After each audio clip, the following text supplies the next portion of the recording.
Yahweh's on, yo, ready. Oh, what's up? Up. It's your boy. What's up, y'all? Look at RD over here doing his research. Look, he researching. Man. That boy be researching stuff.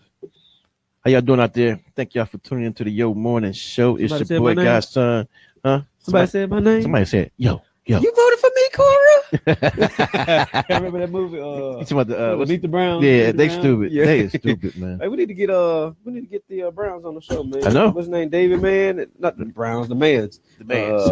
David Mann and Timberland, man. We need to get them on the show, man. They need to come on with it. They 15 minutes from the doggone studio. They might well come in. Look, I can go leave my house, pick them up, and come back and bring them over here.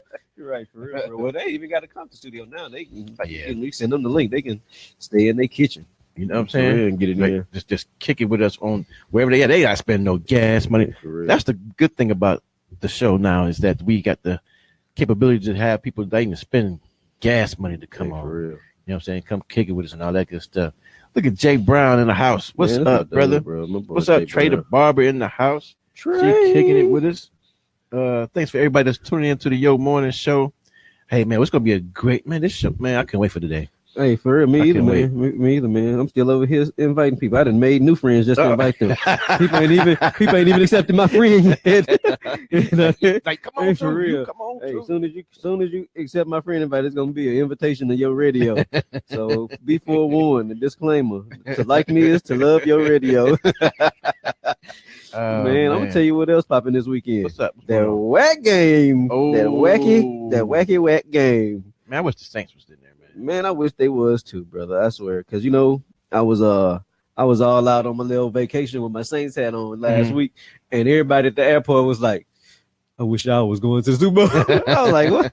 I was like, "Man, I didn't realize just how many." And it wasn't even Saints fans. It was just people who want to see something different, man. That's what that is. And really, I ain't even. I can say I probably won't even watch the game, but if I do, it's to attend an event where there's probably just free food, people hanging out. That's really my motive, not to watch the game. But if I had to pick somebody or predict a winner, it would be Patriots. It'll be Patriots. Although the most people want to see Philadelphia win. I do too. But I don't think they got in there. And they got the most rudest fans. Like, they fans not humble enough for them to bring a championship home. They need to. That could be true. That could be true. Even though Pats fans ain't the most, humble people either. But it's right. I could carry other way. I ain't got no money on the game. Right. Invested interest right now. So maybe we ought to just go to Jay Brown house. Let's go kick it with him. Jay Brown, over his house. For real. You gonna have them buffalo wings on deck? Jay, you gotta have some buffalo wings and some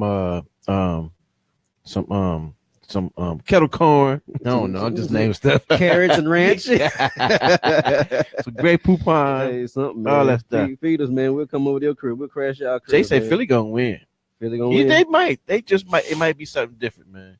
Yeah, I just depend on what the Illuminati want who they want to win this year. If the Illuminati want Philadelphia to win. If they want, what I'm saying, somebody else, if they want the Patriots to take it on home again, then Belichick gonna drink some blood. There you go. Yeah, there you go. There you blood go. Sacrifice. Go ahead and drink. Hey, have communion on the field. Hey, I'm convinced all that is like mafia run. Like, can't nobody tell me that the NFL, it's too much money. Anytime I see something where there's too much money, I always feel like there's going to be like some evil intent or somebody behind the scenes pulling strings. But that's just me though. That's just me. That's my conspiracy theory mindset. Hey, when it comes to sports. I had a conspiracy theory. Conjunction. What's your function? Oh man, look at Jay. He gonna put it on his father-in-law. I'm going to my father-in-law house. Man, his address. What's his address? Tell your wife that we need the address. For real. We'll be over to there. her people's house. He gonna hit them back. They in another state. Jay Brown. Jay Brown. He gonna play dodgeball with this thing. Like they moved, man. They ain't even there no more. Whatever. But that's all good though, Jay. That's all right, man. That's all right. We're gonna fix you, bro. Man. What happened? Man. What happened, man? Happy Black History Month, brother. Yeah, happy Black History Month to you too, man. No, man. We starting this month off right though. You know what I'm saying? This has been a good week. Oh man, I'm putting the facts out there, man. Hey, I hope y'all enjoy this month because you only get 28 days. This ain't no leap year. Absolutely. So you better get it in. I'm turning up all month long. All month, y'all. All month. Hey, what's going on, Stella Augustine? Appreciate you tuning in. Yeah, Stella, where you from? Thank you. Let us know. Everybody that's on Facebook Live right now, just type in where you from right quick because I want to see who we got all on the Regio. What's up, Lonnie T? I see you jumping in, bro. What's going on, bro? What happened on you yesterday, Lonnie? Lonnie was on here yesterday? No, I'm talking about at the workplace. Oh, okay. It, man. Lonnie taking vacation, man. Yeah, man. I was a bit under the weather, man. So I was looking for me yesterday. I was up under the table sleep, man, at work. I was in the break room, sleep like a mug, man. Out of there. Yeah, my allergies hit me real hard, man. I'm talking about I woke up and it just like, bap. I'm like, really? Eyes and everything just. Hey, we got Bessie from Baton Rouge. What's the bike say that? Baton Rouge? Yeah, man, that's my city right there. Born and raised. We got some neighbors. Thanks, Ford. She might be found. But yeah, man. Ford in the house. Speaking of Black History Month, so far, movie ain't even dropped yet, y'all. So far, Black Panther has outsold all previous superhero movies before they've been released. Really? So just the pre-sale alone, they doggone about to make their money back. Wow. You see what I'm saying? I went online to see. I'm like, this they lying. This thing ain't about to be this big. They ain't about to let us win like that. I know it's February, but they ain't gonna let you win like that. That's true, man. You look when you go online and pick your seats. Mm-hmm. You can't find you can find like seats. Mm-hmm. They not completely like sold out, but there's not a lot of room in a lot of theaters, man. Like people getting those pre-sales and just already putting they going ham, they going ham, reserving their seats and everything for their tickets. They was going ham.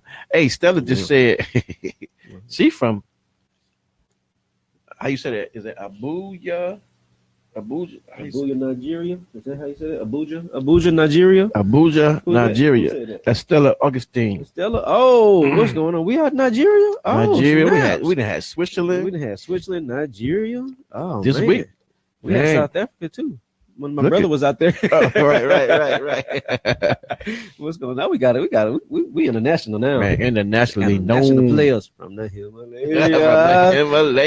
Speaking of that, oh man, y'all hear about Martin and Tisha Campbell and what's her name? Pam. What's her real name though?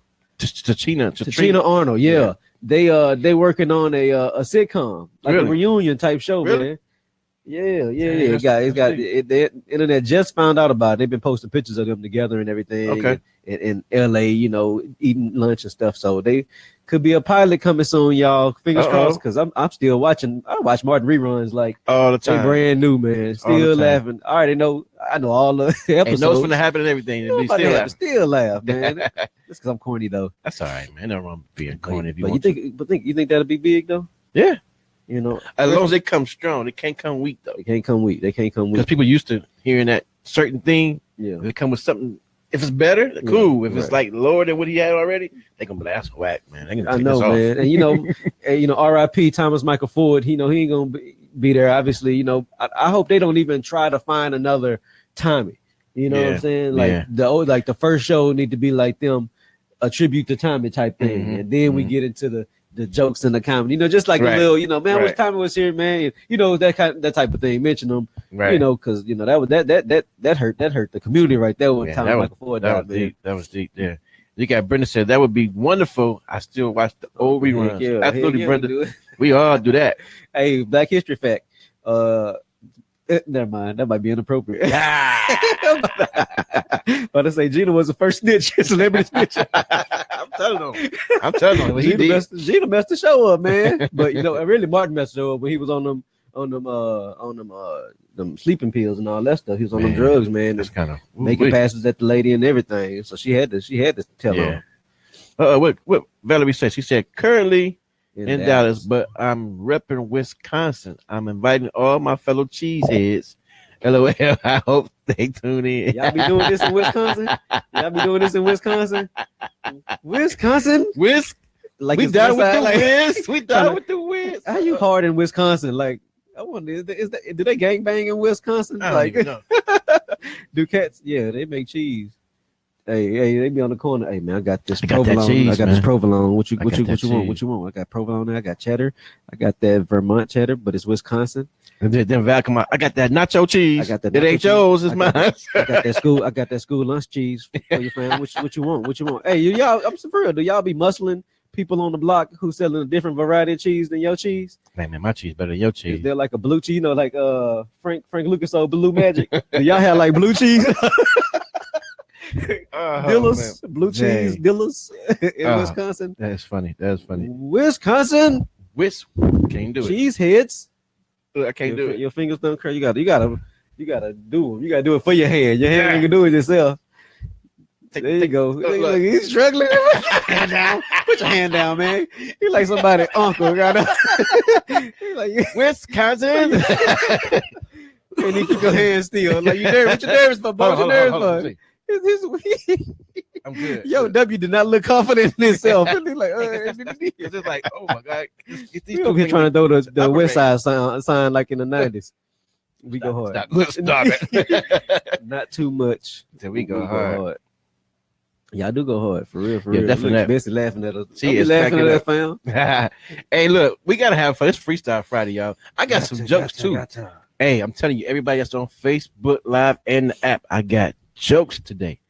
I ain't have jokes in 2 weeks, but I got a few today. Just a few. Ooh, just a couple. Just a couple. Y'all better get ready for it too, because it's about to be. It's gonna crack your sizes. It's gonna crack your sizes. It's gonna be a real rip tickler. Hey, and I see Yahweh is in the lobby. We'll be with you in one hot second, bro. Oh man! But definitely, man, check this out. We got a great show. I'm telling you, y'all don't want to miss my jokes. I'm telling you, at the end of the show, before the end of the show, I'm gonna make Yaram. He gonna laugh today. We gonna make that brother laugh today, because that's just a good brother. I'm great to even get a chance to meet the brother. I've been following this guy on YouTube. One of our brothers actually told me about it. And I told you, right? Well, you already know. I've been watching this guy. I've been waiting for them to take his channel down because he putting too much truth.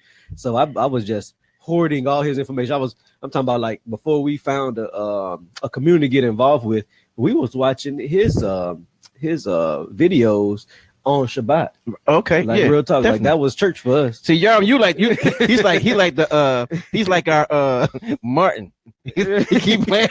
He play all. You go back and look at his reruns all over and over, and they still get excited. Like, man, yeah, because he would drop, but I wasn't subscribing. I was like just finding his stuff and watching it. Me and my wife were watching. There was another brother. His name was Yerushalayim. Okay. And he took his stuff down, and brother is into aquaponics and everything now. Okay. So, but he isn't doing the teaching. Him and another brother named Big Judah. Okay. So that's when they closed their channel off. That's how I discovered Yahoo. And so then I start subscribing, and you would start sending me stuff, and I was like, I watched this the other day. What you think about this? What you think about that? So yeah, man, that's been about a year and a half, right? Yeah, that's good though, man. Get the brother in there, man. Yeah, I'm about to throw you on in here now. Hey, y'all. I want y'all to get ready for this interview. We're about to get started. We got YouTuber extraordinaire. Yes, sir. YouTuber extraordinaire, man. Hundreds and thousands of views, billions of comments. And what I like about you, bro, man, you don't just throw something up there and walk off. You engage the people. You be in your comments box. You know what I'm saying? You respond to the people. And man, it's just a pleasure to have you on today.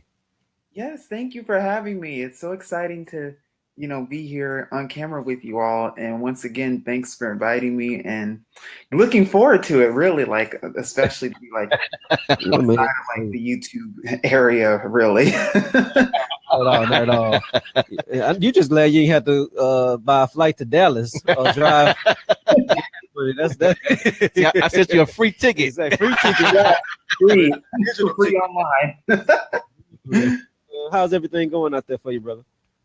It's cold here, but it's great. Like we're managing. It was last month, it was like in the negative 20s here, and it was Wait, pretty like that for like 12 days. But then it got warm to like the 50s, and then I'm like, huh, 70-degree jump. And then after that, now it's supposed to get like back into the negatives with snow. But besides that, like managing the weather here, it's because I'm in Chicago, so it's pretty nice though overall though. So.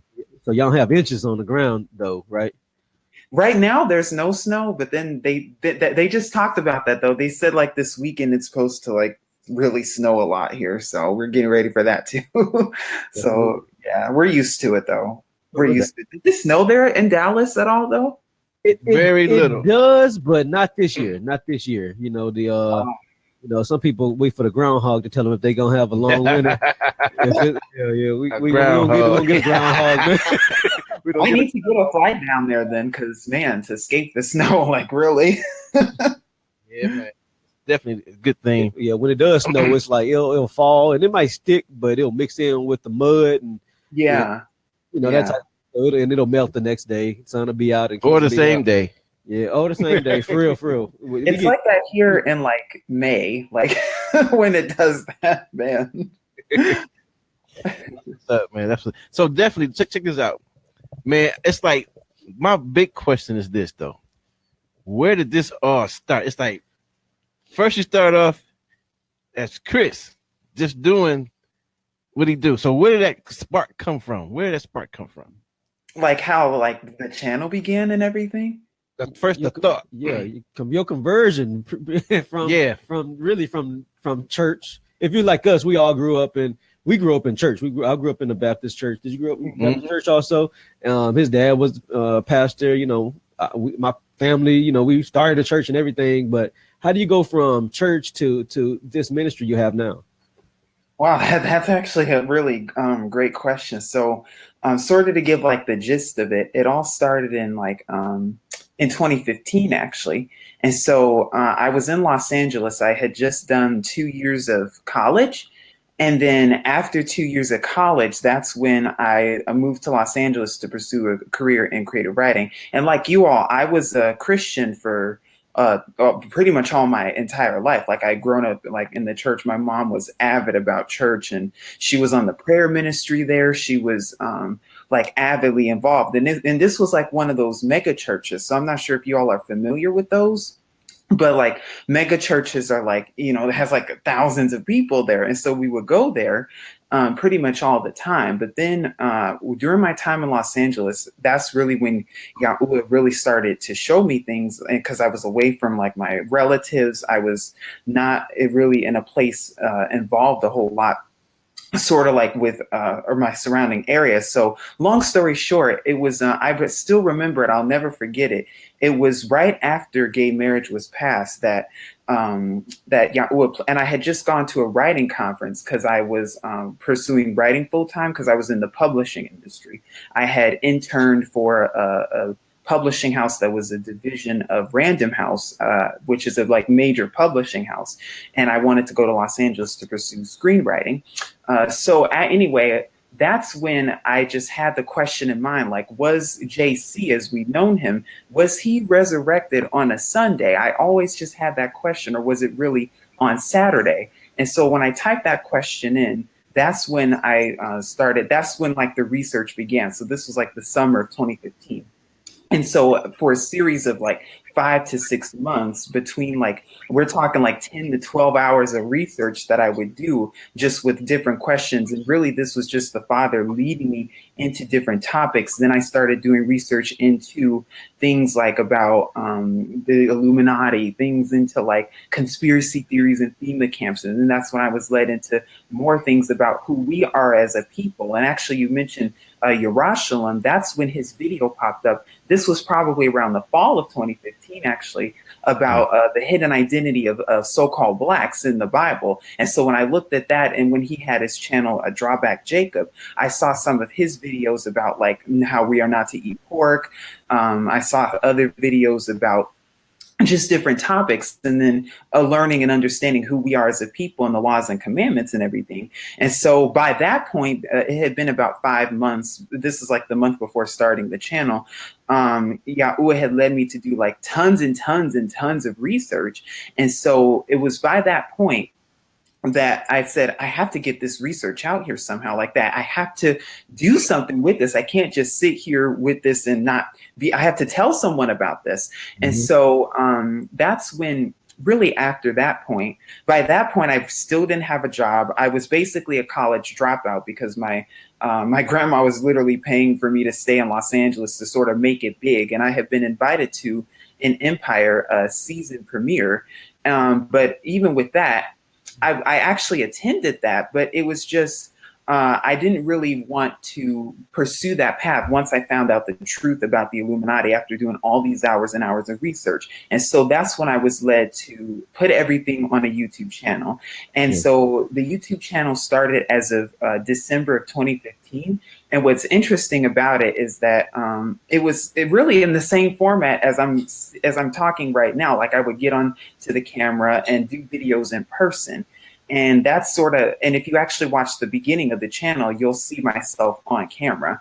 And so that was like my talking about my conversion, about leaving Christianity. By that point, Yahweh had awakened me to the truth about Christianity, the truth about religion, and how all of these religions are pretty much the same thing. And so that's when I wanted to really get it out there on the channel. And really 90% of the content that you see on the channel today comes from all of the research that was done back in 2015. So, and we're, like I said, we're talking like 14 to 16 hours worth. So all of like the documentary type videos, all of even the political videos also stem from that research. And so by that point, December of 2015, the channel was getting started. I was still in Los Angeles. I had a part-time job at that point. It was more so seasonal because of the, the holidays or holidays. But then it was after that, it was after that point that I then went more full time. And by that point, I then moved back to Chicago as of early 2016, which is originally where I'm from. And then it was in Chicago, actually, that I then did the channel more full time, and I've been doing the channel full time ever since. So it's just amazing how Yahweh really works, because I really thought, like when I first initially started, that I was going down the path of writing, going down the path of publishing, and really being sort of like the next Tyler Perry, if you will, or even like, as I call it, the Black J.K. Rowling, who supposedly wrote Harry Potter. But really, Yahweh had a different plan for me, and that is to really do the channel full time. And so and I really embraced that. And like I said, it's just interesting how our Father works and has different plans for us. You see, we make plans for ourselves sometimes, but it's interesting because even when I was in school, like this was the year before I started the channel, I said the two things that I would never ever do would be film and journalism. And now look at what the Father Yahweh has me doing is film and journalism with the channel. So that's sort of like a gist of like how it all began, so to speak. So, okay. How did your family accept you? I guess you could say you're crossing over into the Hebrew roots.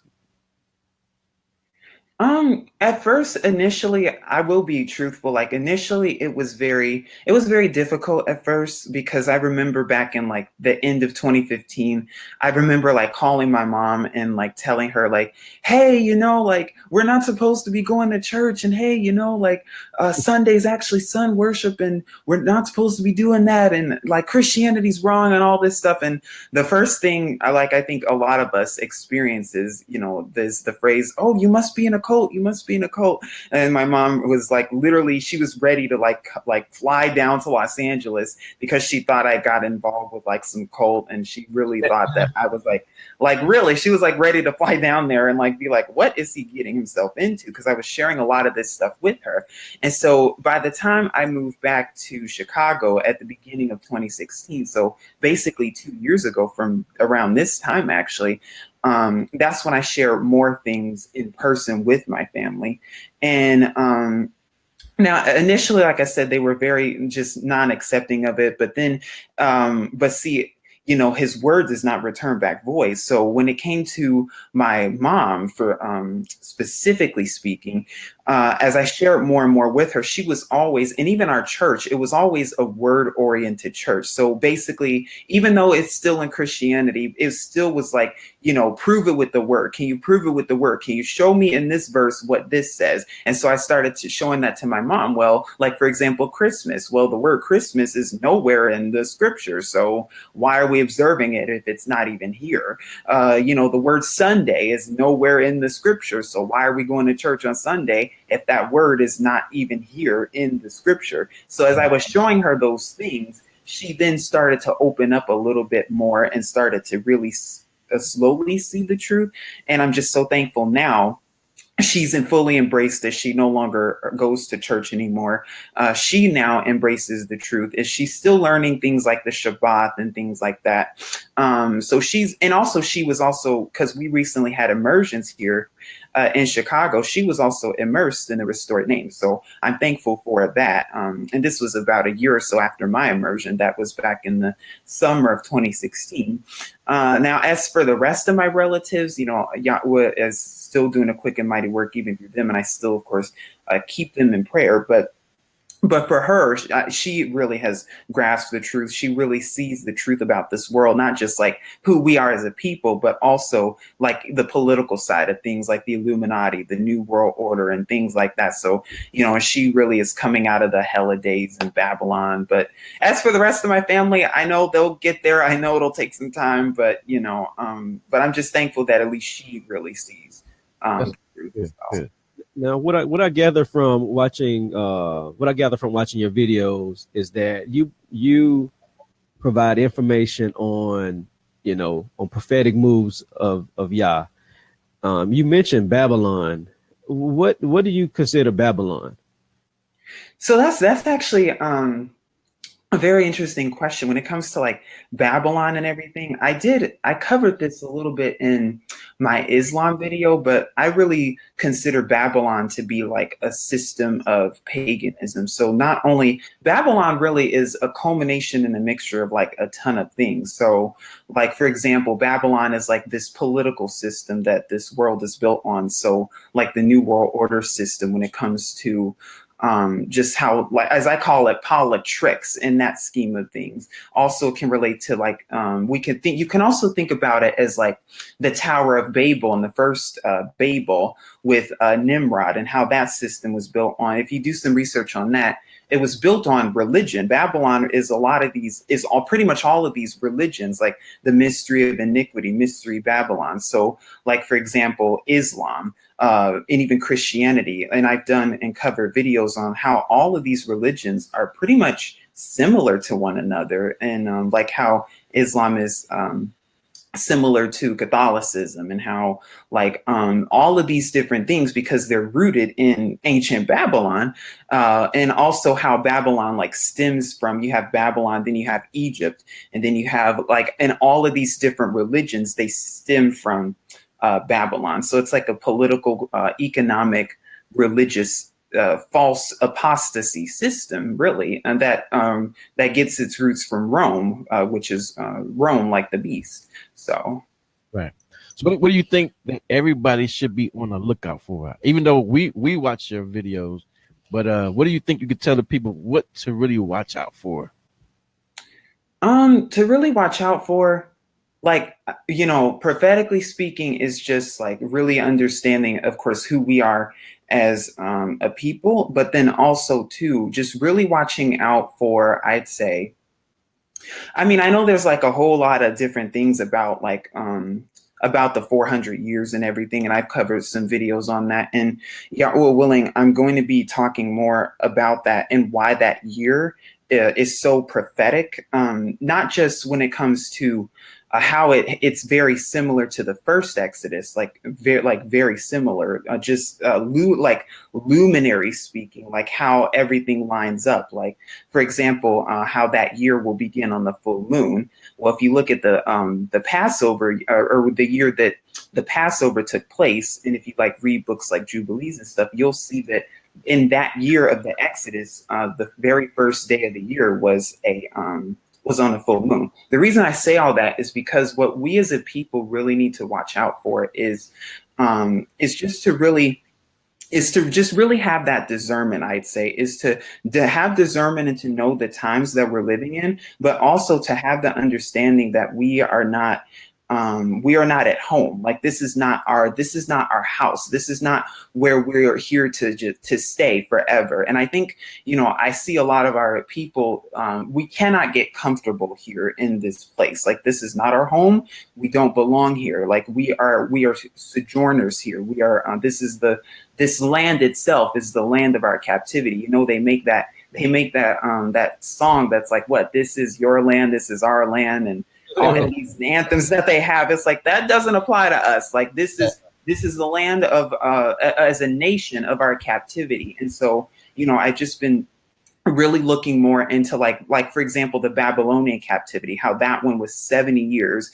And after 70 years, our people were then brought back to our homeland. And it's the same with this one, because we know nothing new is under the sun. Just like this one is 400 years. After 400 years, we'll be brought back to our land. And the scriptures talk about this. So what we as a people really need to do is continue to prepare our hearts and minds for these things. And also, as I like to joke about it and call it, but really also get into warrior mode. We know that this is a battle. We wrestle not against flesh and blood. And, what a lot of us have to do, and what I encourage others to do, is to also have a real relationship with our Creator, is to really get to know our Creator, but to even more so than just words on a page, more than just only looking in the scriptures, yes, but like actually having a relationship. Like, are we talking to our Creator? Are we really getting to know our Creator? Just like our Creator knows everything about us, but what can we learn more about our Creator, and also where we are as a nation? And like I say, getting into that warrior mind of this is not our land, but really getting our hearts right and our minds right to be ready to go back to our land, really. So that's really some things that we really need to continue to prepare. It's more so of a spiritual thing. So perfectly, that makes more sense. But yeah.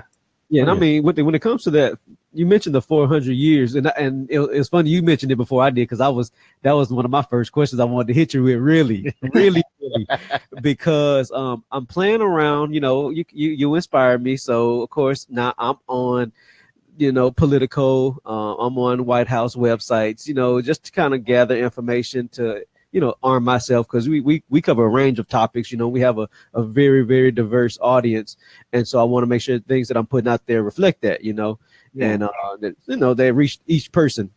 But when I look on the website, it was the Congress website, and I saw that back in last month, Donald Trump signed the 400 years bill for the celebration of African Americans in the United States. It says year 1619 was, in the year, even though we know slavery was before that, when African American slaves touched down as a group, was 1619 from Africa during the transatlantic slave trade. But what I gather from it was the fact that, we know that, but now we have it on paper. Mm-hmm. You see what I'm saying? Us in the Hebrew movement, we know the 400 years was 1619, but to have the United States now say it, now we can put the documentation to it.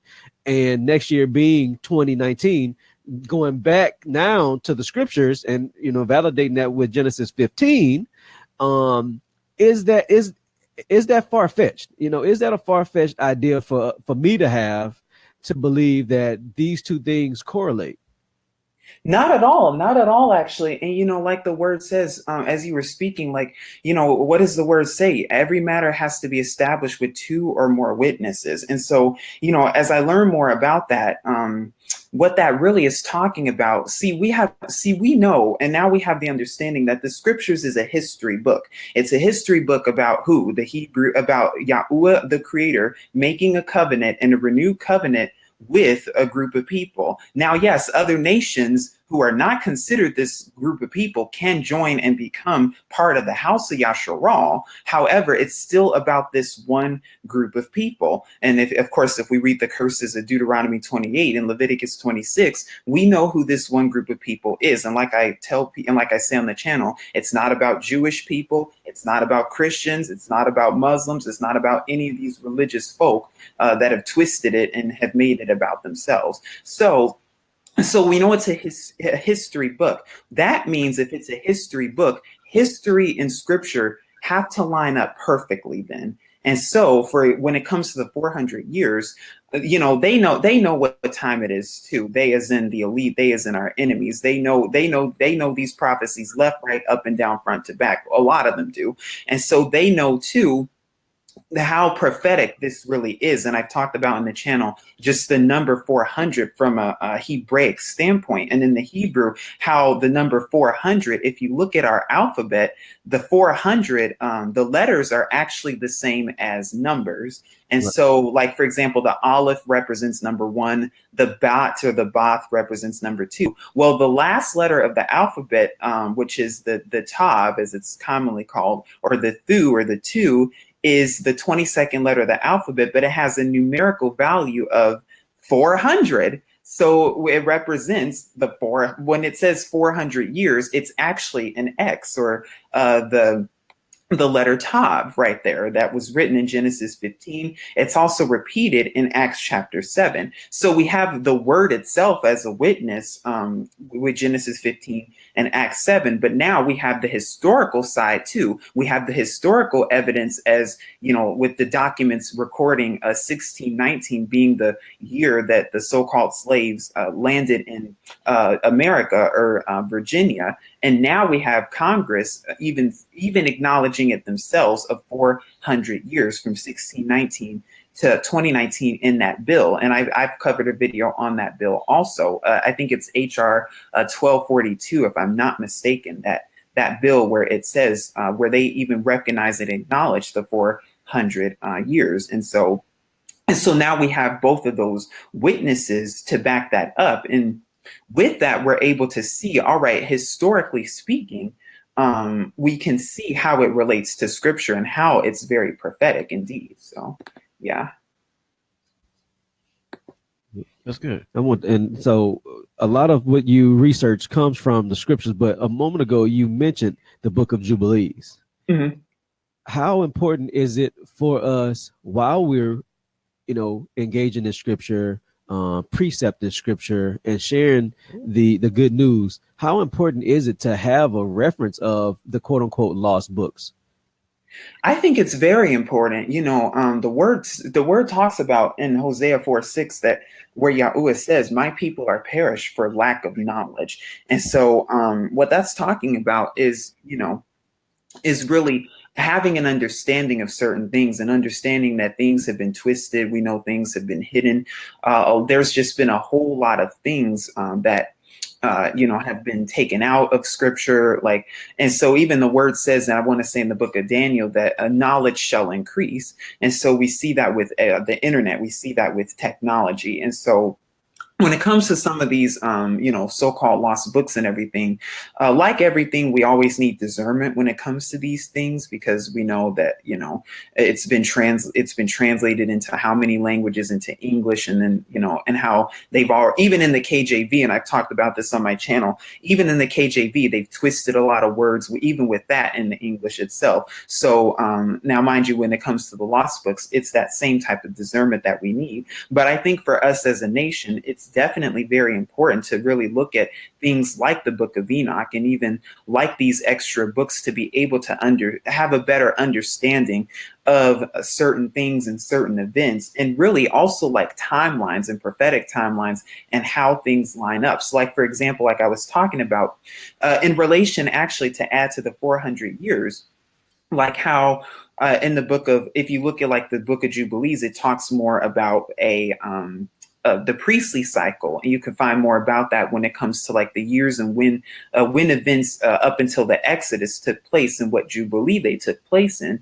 Well, if you actually look at it and prophetically speaking, in the priestly cycle and the priestly calendars based on the luminaries, because the sun and moon and stars, they're appointed for what days, years, and signs and seasons, as Genesis 1:14 says. So like I said, with the Exodus itself, if you actually look at this and examine it, it took place, the year that the Exodus took place, the first day of the year was on a full moon. And it just so happens that the year 2019, based on the Enoch calendar, and I've talked about this in the channel itself, based on that calendar, the year 2019, the very first day of the year also will be on a full moon. So it's like, is that a coincidence? It's not looking like it, as I say on the channel. Like, and I've been actually, I was going to wait to talk about this on the channel itself, and the scriptures often ignore it, in the future, Yahweh willing. But I think it's important to bring this up now because you see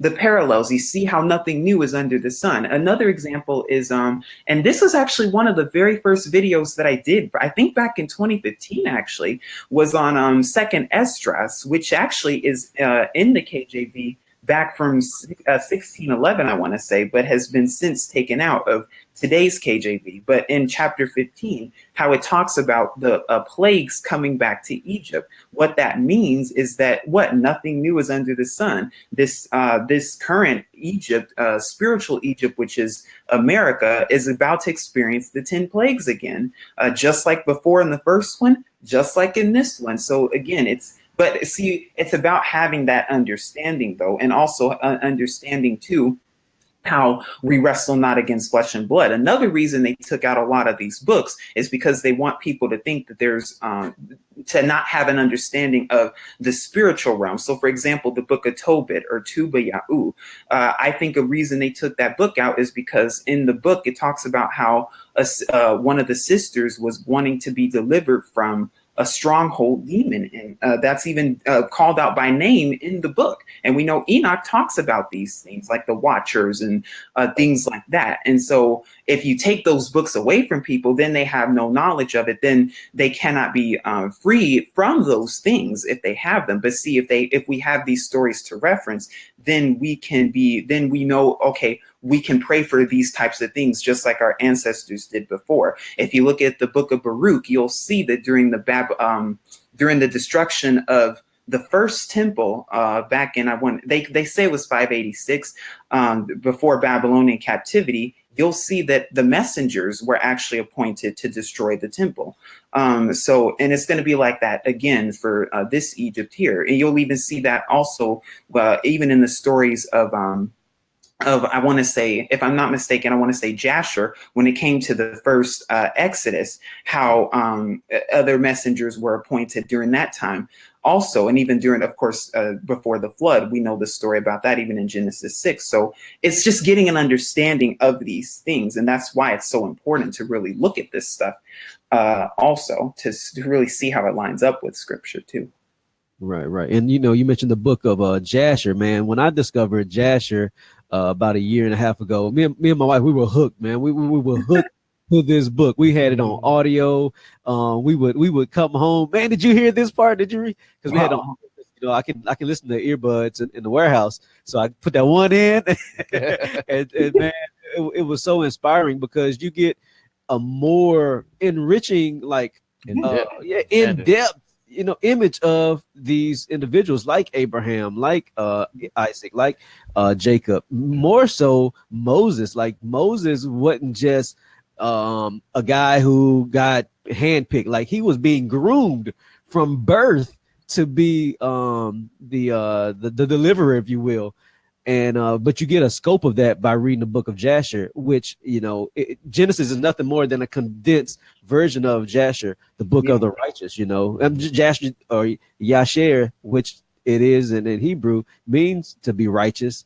And things like that are important to me. And I feel like sharing that with other people. I think it'll open their minds up to what's really out there and just how much we've been, I don't want to say lied to, but a lot of things that just been hidden from us. And especially, you know, African Americans, you know, and minorities, you know, we come into this land and we've accepted everything they've given us, everything. So it's important to research and to have that knowledge of identity. And those lost books give you a greater understanding of who the people are, more so than the canonized versions. Yeah. And that's another reason they've hidden it. You know, there's that saying goes like, the best way to hide something from us is to put it in a book. But thankfully, our eyes are being open each and every single day to the real truth. And as we continue to research these things and just put it all together, it just makes it just makes more sense. And it just adds, everything just really starts to come into place. And even like understanding also too, on top of that, is like the spiritual realm of things too. And like the understanding order and hierarchy and how things work. And like you just said, how, some people read it and it might seem sporadic, but everything has an appointed time. Everything has an appointed place. Everything and everyone is appointed. Everything has an appointed season, and nothing is without a surprise or coincidence. And so when we have, and like you said, but reading those extra books help us to further that understanding of those things, because it has been hidden from us for so long. But thankfully, thankfully now things are available like a click away. I remember 10, 20 years ago, when I was much younger, you probably had to go to like a library to even be able to possibly get your hands on one of these books. But now it's to the point where you can now just, find it on a PDF online. So pretty much everything is available now in our fingertips. Like I remember also doing a video a couple of years ago doing research on finding hidden pictures and stuff and icons about who the real people of scripture really are. And it's like, and all esteem to Yahweh for that, because back then, that was probably, and actually it's so funny because if you even try to look those books up on like Amazon, they charge in like the thousands for those books. But see, they're available online now. You just have to really,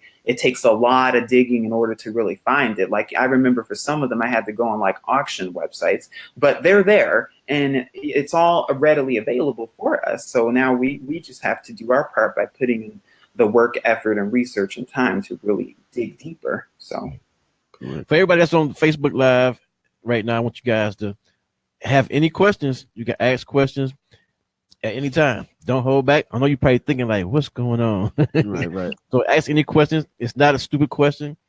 We got answers. All right. If you got answers, got questions for us, please answer. Ask any question. That's all. Right. Man, this is the day to ask away, y'all. For real. We got Brother Yahoo in the studio today, just chopping up some good Hebrew wisdom and knowledge, man. We just appreciate you for making time for us today.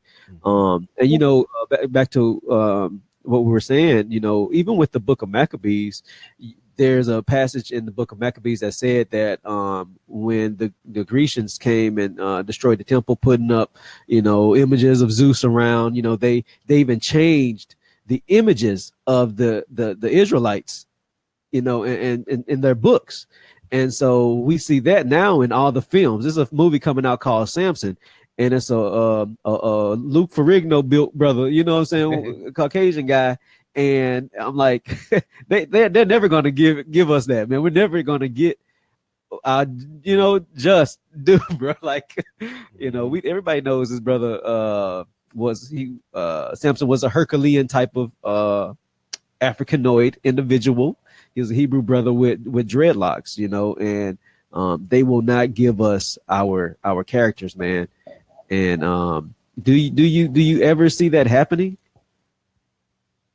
Just in as I call it, Hollywood and just their portrayal of us and not Hollywood, but Hollywood. Yeah, their portrayal of black characters, man, and biblical black characters is little to none, man. They even in the scripture where when it's blatant that a character is of Hebrew descent, they put an Australian there, Yeah. You know, it's one of those things. See, Hollywood, they like to do things backwards, but then even worse, what they also like to do is they like putting the truth in their subliminal. So like, for example, I remember it's so funny because I was at the gym. This was back like a few months ago. Actually, this was like a couple of weeks before Passover, maybe if not a couple of days. I was at the gym, and all of a sudden, you know how the gym, some of them they have like televisions, and so I'm like on like the bike, I think it was, or the elliptical, and I'm like on there, and then all of a sudden it's this network on Spanish, or it's in Spanish, so of course I didn't understand what it was saying, but the scene that it just so happened to show was the scene of the Exodus, and I'm thinking to myself, the Exodus, and it's a couple of days before Passover. All right. So then I see that. And now, of course, it showed a pretty much all white cast. However, one of the characters that it showed in there who wasn't Moses, but one of them was so-called black. And I'm just thinking to myself, wow, they subliminally show us even right there. And another place is the films Planet of the Apes, or as they call it. And it's like, you know, for anyone who's seen those films, I remember even watching it as a child and just feeling something even before even coming into this truth, like the part where they would show the apes running and pillaging San Francisco. And I'm thinking, the book of Joel chapter 2, like, it's like, so they subliminally tell us things like that. Even in this most recent one, how spoiler alerts, how, you know, the I think the main character's name is Caesar, which just so happens to be a Roman name. But anyway, it depicts that character is a depiction of Moses. And in this recent one, they show the apes being basically enslaved to the humans. And then afterwards, there's like this big war that takes place. And then there's like this avalanche. And then the humans are then snowed in under the avalanche. And then the apes go free. And then at the very end of the movie, it shows that the apes are in like this restored paradise, or this is back in their land. And at the very end, Caesar dies. And I'm thinking to myself, that reminds me of, that's Moses. Like, it's just like, so they subliminally tell us each and every single chance they get. And they just, of course, try to do it with mocking. They subliminally tell us all the time.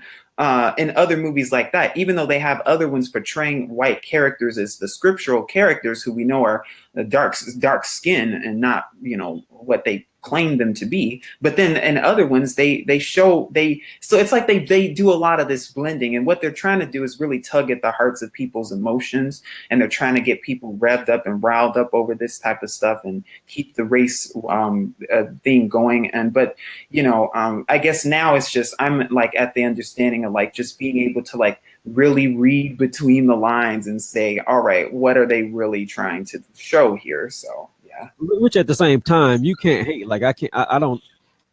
You know, I'm like you. I feel a type of way about it, but then when I know that these films are created to make money, the bottom line is what's important. Shoot, if I would too, I'll put an all white cast. I know they'll run to the theater to see a white Moses, to see a white Jesus immediately. I can make my money back just by the type of casting that I do with the film. So I understand, you know, they're them doing that. You know what I mean? So that part I can't knock. Did we lose him? No. No, I'm still here. Okay.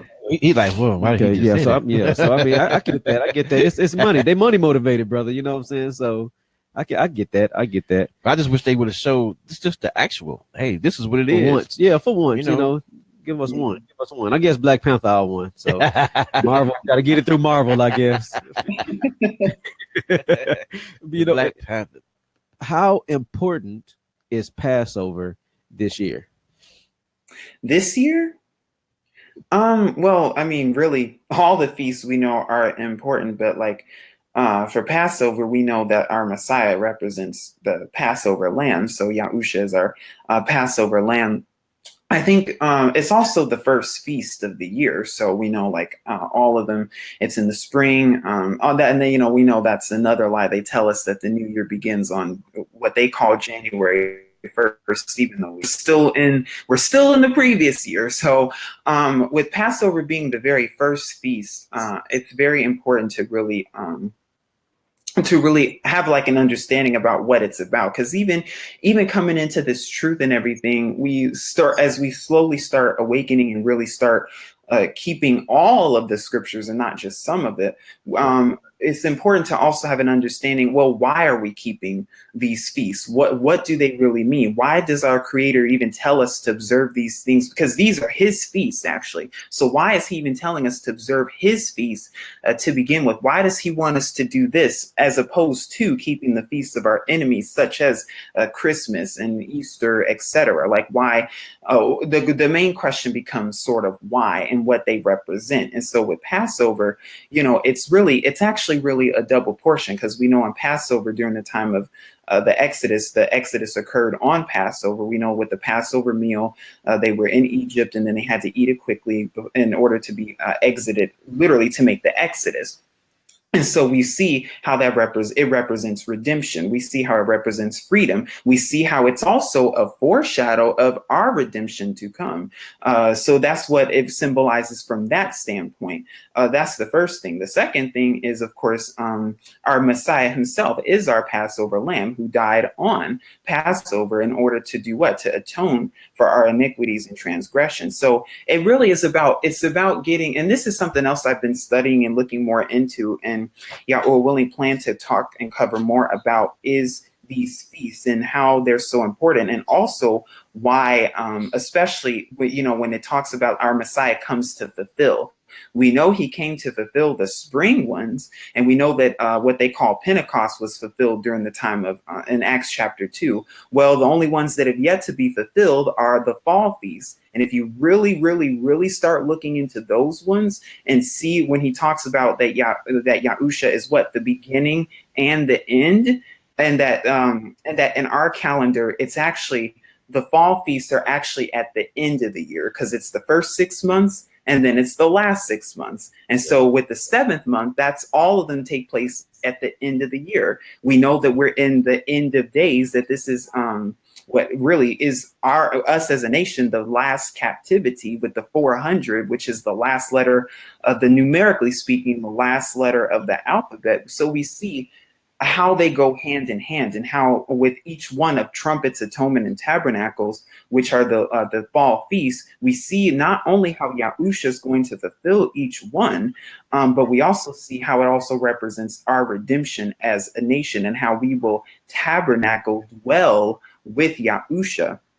Specifically at that time, and so when we really sort of see also how just how they relate to us as a people, but also I think it's important to know how they relate, how they're a foreshadow of our deliverance, how they're a foreshadow of our salvation as a nation and as a people through our Messiah Yahusha. I think that's the part that some people, that I think a lot of us need more understanding on, is that it's not just to say, oh, the Passover took place, and it was during unleavened bread, and that was it. Like, no, there's still more to be fulfilled, and to understand the timeline of it, I think really puts things into perspective, and to have that perspective too. I'm glad you said that, because the Messiah came in his day, right?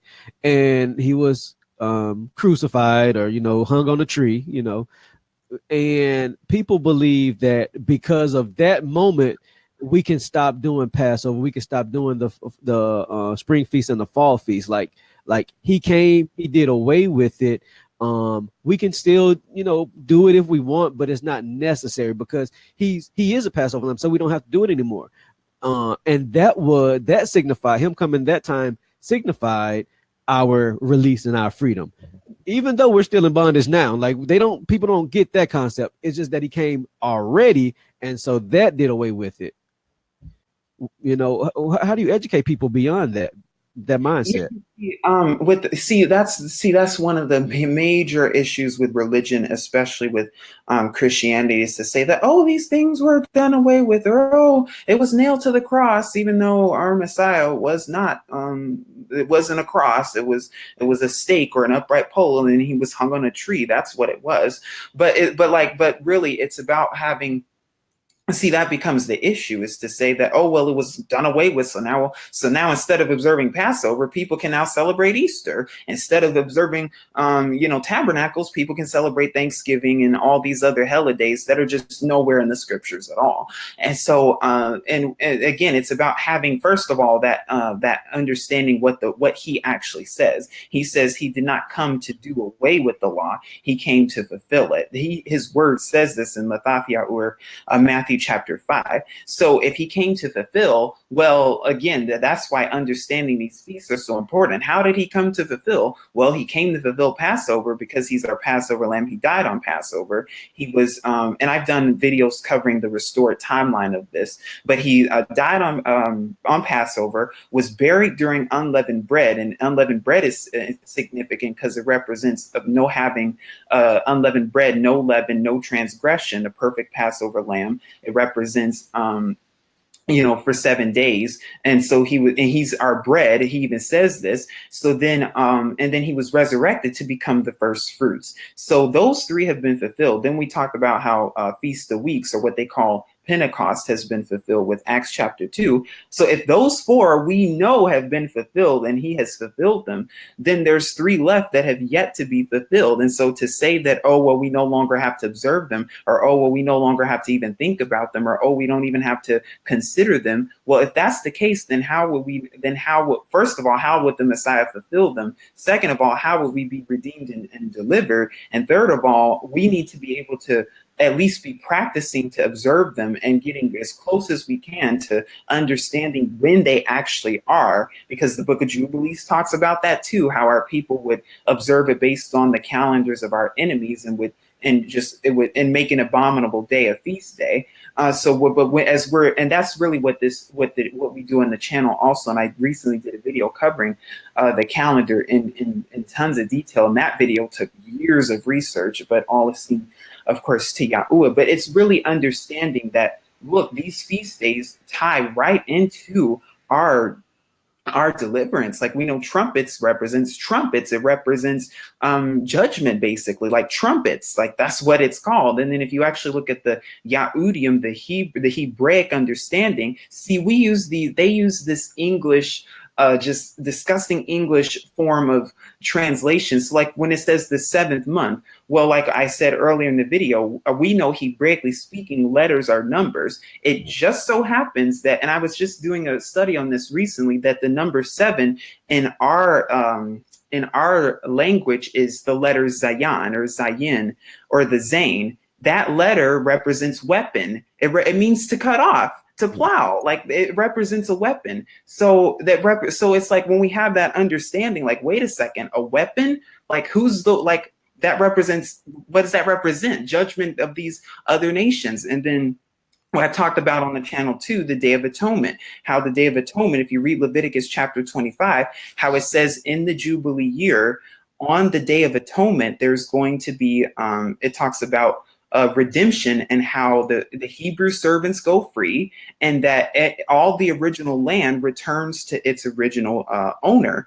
It's like, when we have that understanding, Day of Atonement, the year Jubilee, and it also talks about how the trumpets are sound on that day. That's talking about us, like possessing our original land again. That's what it's talking about. And then, as we talked about with tabernacles, how that represents what? Yahusha dwelling, tabernacling with us. And after all of that said and done, how we will tabernacle, dwell with Yahusha, and celebrate with him come tabernacles, because from a Hebraic understanding, tabernacles being the very last feast of the year is also the most joyous one. It's the most festive one, the one that requires the most celebration and the most joy. So, and that represents how we will then be delivered out of this captivity. And won't that be a joyous occasion indeed? So that's what it really represents. But for those who are saying, oh, but the feasts don't matter, or no, you no longer have to keep them, or oh, it doesn't matter when they are. See, people are missing out on this type of stuff. And so that's what really the channel is dedicated and devoted to doing, is restoring that. Right. I got a couple questions for you. We got one on that said, so I'm very curious in trying to understand. So bear with me. It said, leaving Christianity and the church. Is it the right thing to do because we are not being properly taught the word? Oh, definitely. I haven't been to church. The last time I went to church was like over 2 years ago, back in 2015. The issue with the church is that they teach some, and they have all these different denominations, all this. And actually, I did a study on that too. The word denomination, if you unscramble that word, you get I-demonation. So it's kind of like, people ask like, what? I think I'm the only one that see this stuff, man. So it's just like, when people ask like, which denomination are you in? It's like they're literally asking, which demon nation are you a part of? So it's kind of like, yeah, that's not that like, just knowing that, like, I'm out of there.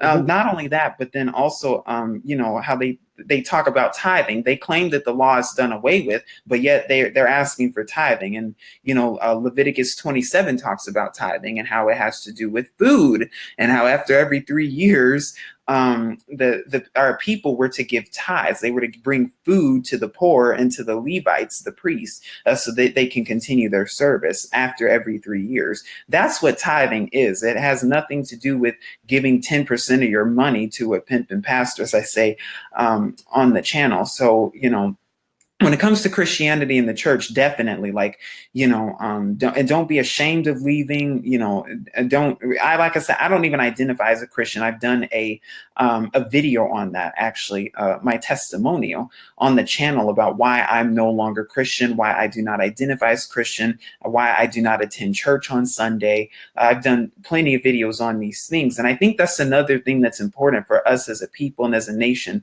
because I'd say the majority of our people, just as a nation, either were and or are a Christian.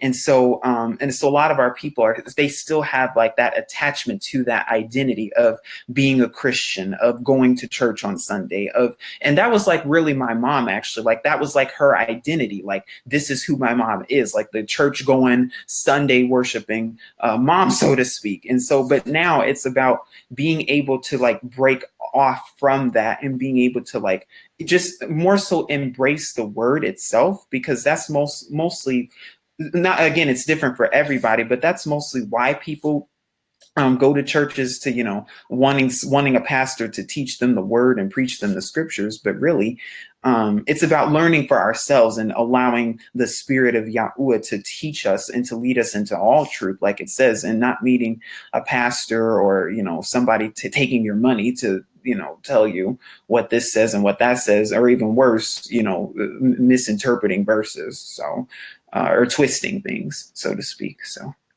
yeah. Okay. One more. You said pastors aren't getting a word to teach. I said Christians are going to be turned away because we are going to church, being involved, reading and understanding his word the best way we can. So basically, I mean, just by hearing this right here, a lot of pastors, some of them know, they know, or they just following traditions of their father, uncle, whoever, right? And then they teaching what's been taught. Now, they may came across it a couple of times like, that don't seem right, but since daddy or uncle said blah blah blah, I'm just gonna go with the flow. Right. That's keeping me members and everything else. It's like so it's like the you don't want to. It's the fear of stepping away from something you've been conformed into, you've grown up and been raised in. So yeah, I can see that. Yeah, actually, I can.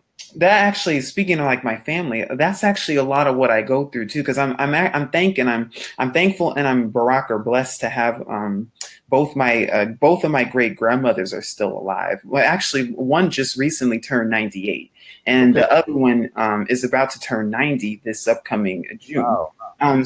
But see, I get that all the time because my grandma's still alive. And as I was trying to, share this with her, because we would do like feast events here. Like we've done like the Passover, we've done what they call Pentecost, we've done trumpets and tabernacles and things like that.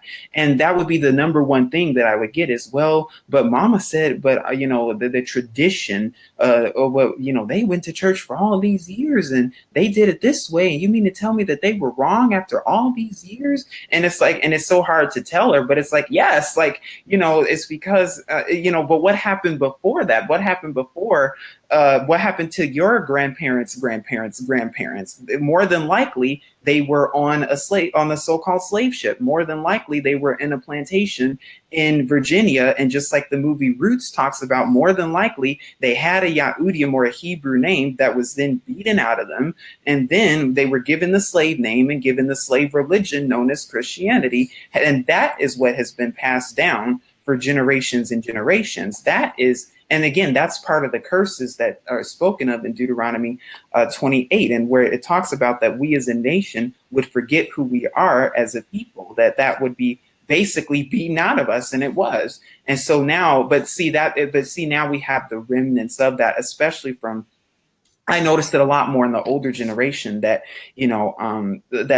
still wants to hold on to that Christian root. But again, it's understanding where that root really comes from, and that even though it's based on tradition, understanding why it became a tradition to begin with, and the real history, because a lot of our people, we have to understand, we have a history before 1619. We have a history before our ancestors came on those slave ships. We have a history way before that, thousands of years before that. And I know, as we talked about earlier, like how all of history, like as the popular saying should go, so-called Black history is world history. Everything and everyone, 500-600 years ago, even in Europe too, were so-called Black back then. Even a lot of the kings and notable people that they show you who are painted as white now, back then were actually darker skin. Even some of the more recent ones back in the 18, if not even 1700s, they were actually dark skin. All of them pretty much were. Even the kings and queens of Europe, they were all Black, so-called.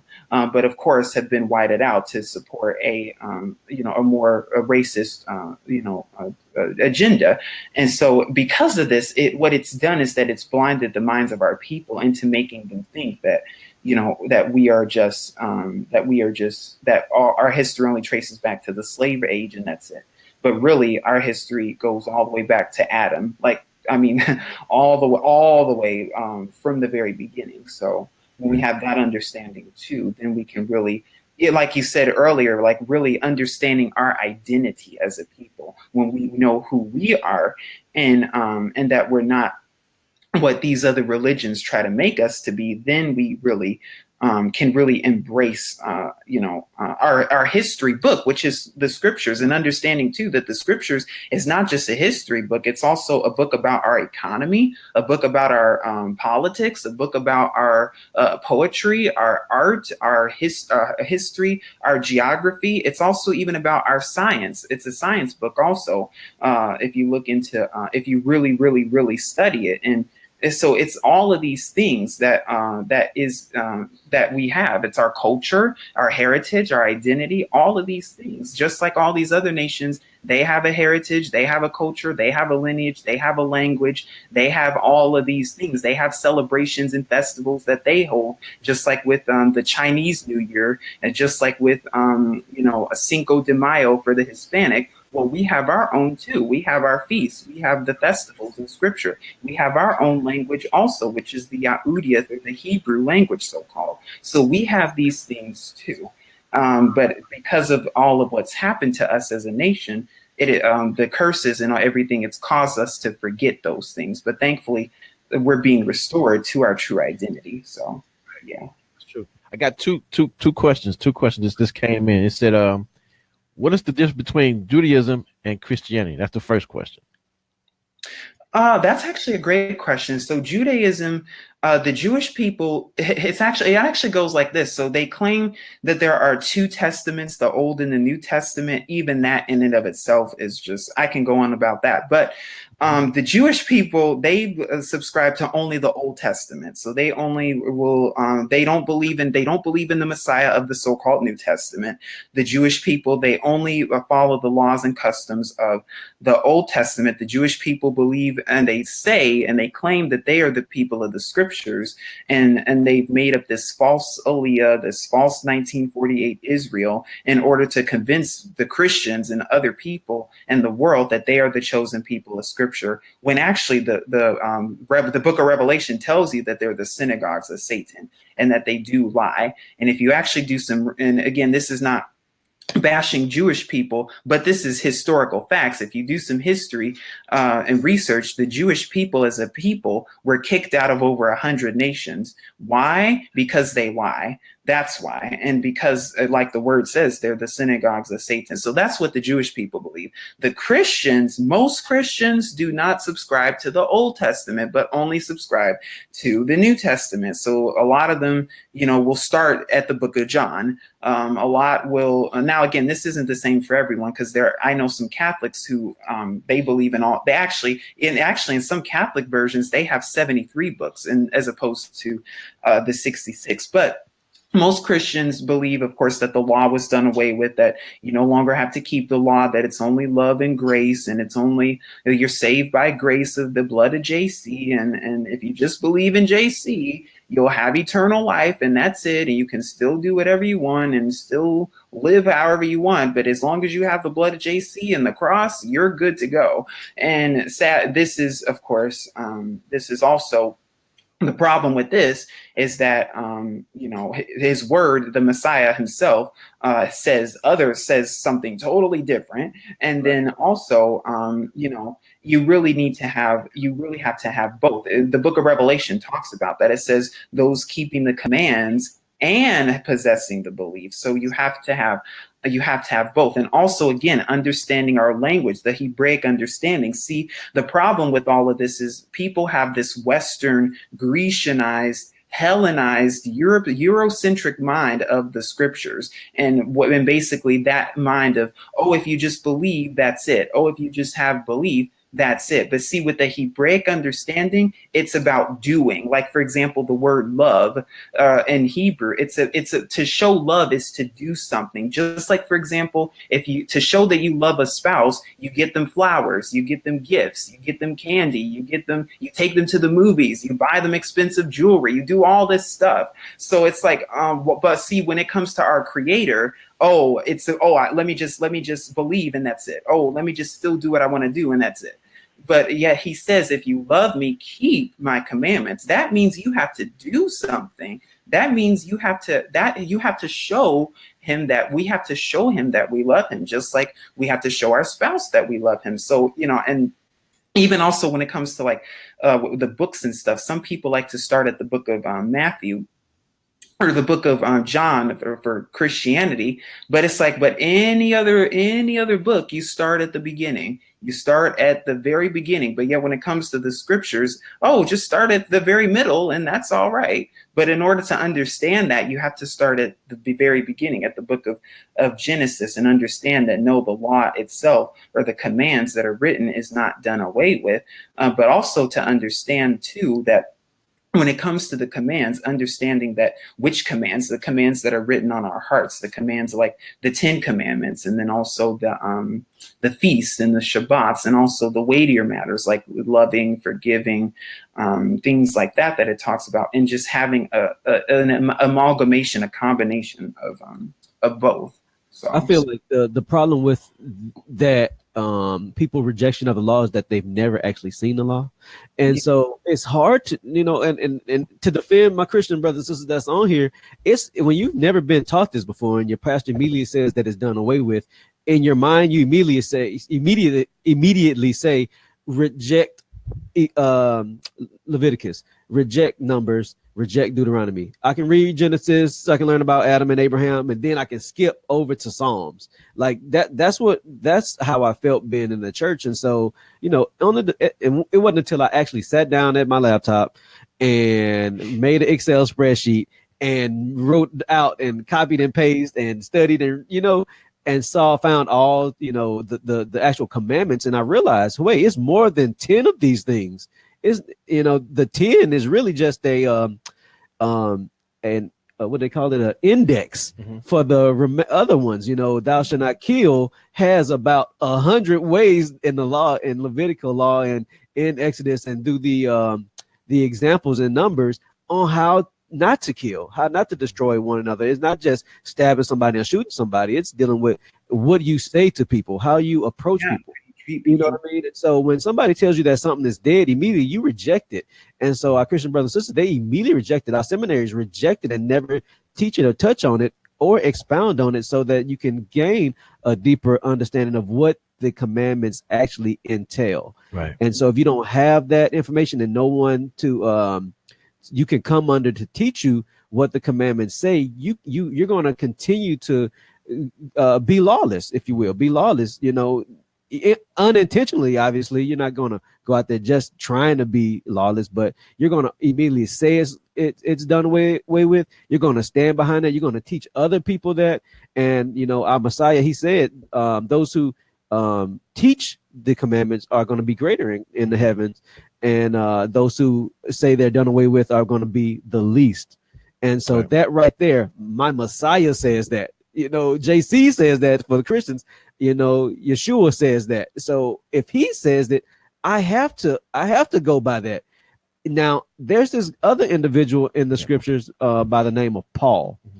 Paul has done away with, based on the Christian understanding, Paul has done away with the Old Testament, the Tanakh, and he's done away with Matthew, Mark, Luke, and John. And he's created his own religion according to Christianity.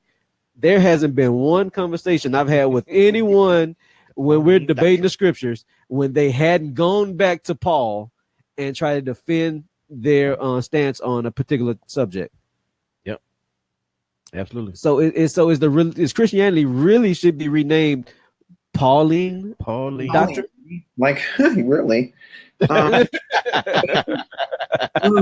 Yes, because I get that too. That the main thing that they that a lot of people quote is Paul and see. But then I'm reminded, but then as I say, like doing the Deuteronomy 13 test or the Deuteronomy 18 test, where Yahweh says Yahweh is testing to see if people are going to keep His commandments or if they're going to go based on what others say, if they're going to go based on what others teach, or including, and to be real truthful with you, some of what Paul says is very reminiscent of Muhammad, very reminiscent. It's almost very similar. And the reason I say that is because Muhammad and his teachings and everything teaches things about, and I've done a video covering more of Islam.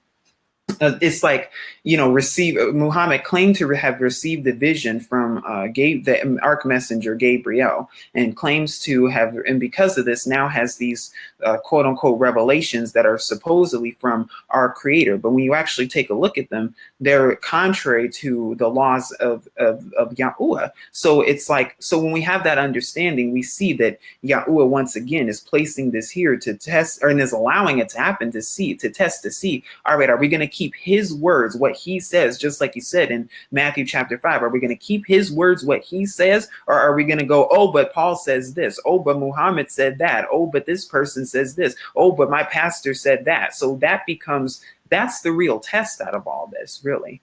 So I got a couple more things here. Hold on 1 second. We're going to do all the questions. Okay, we're here at the 12 o'clock moment, so we're gonna ask for quick responses. We're gonna got a few more questions. Yeah, got a couple more. Let me see. Okay, that's not that one. Okay, people want to know too. This is for us, that if they need to get out of church, where should we go? Now, to address that, we host Shabbat services. We come together every Shabbat and just do it from our homes or wherever we can get it in at. No, it don't matter. But if anybody was really, really like involved in the Dallas-Fort Worth area or whatever in Dallas, Texas, period, we can reach out to us. DM us, let us know what's going on, and we say we'll shoot you out. Hey, where we at? Because every Shabbat, it's good to honor Shabbat because it's what was ordained for our lifestyle. So if Yeshua did it, why not? He the example. Man, He was called the Lord of the Sabbath. You know what I'm saying? So that's what we got to do. Yeah, but if you're in the Dallas area, reach out to us and we can expound on that and tell you where we meet up at and We can connect. And we don't have a pastor, so if you need a leader, if you need a leader, you may have to find your church, because we don't do leaders here. We're all leaders with our group, and so there's no pastor or no head. If you just need somebody to claim as head, I anoint you right now in the name of JC, man. You are pastor of our Shabbat group, you know. So if you just need a pastor, go to him. He's the pastor. But we are a group of leaders, a group of disciples, a group of people who are studied in these scriptures, and we come together. We gather together. We eat bread, real bread, and then we eat spiritual bread together, and then we go our separate ways to be with our family every Saturday morning. So if you're in the Dallas area, connect with us. And you got a question? Right. And a couple more people. Question said, what is the difference between, okay, that's the wrong one, y'all. They coming in. Okay. It said, why do traditional Jews light candles at the beginning of the Sabbath? That's one question. I got two after that.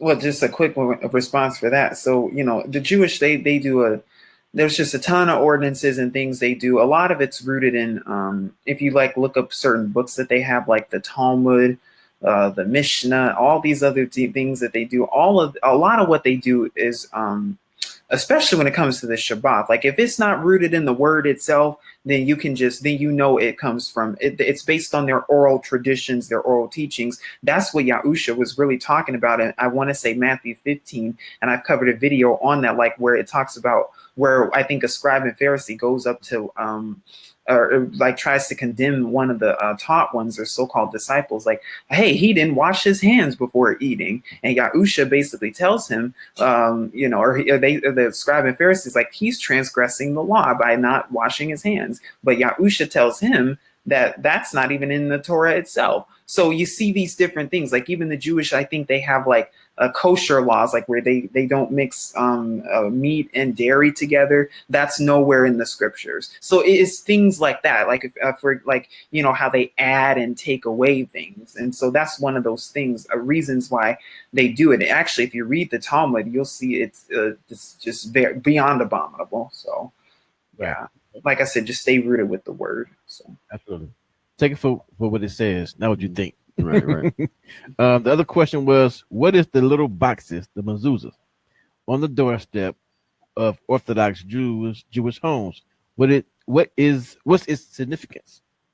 So see, wow, that really relates to this question too. I've talked about this in a few videos about, I think they have black cubes that they wear on their foreheads too, the tefillins, I think they call it that. And they like to quote from the Shema as the reason that they wear it. However, once again, it's their oral traditions, their oral customs, and really just abominable customs. Because what that is, that black cube. I've done a video covering this. That black cube is very satanic. It's a form of Satan worship, and what it is that it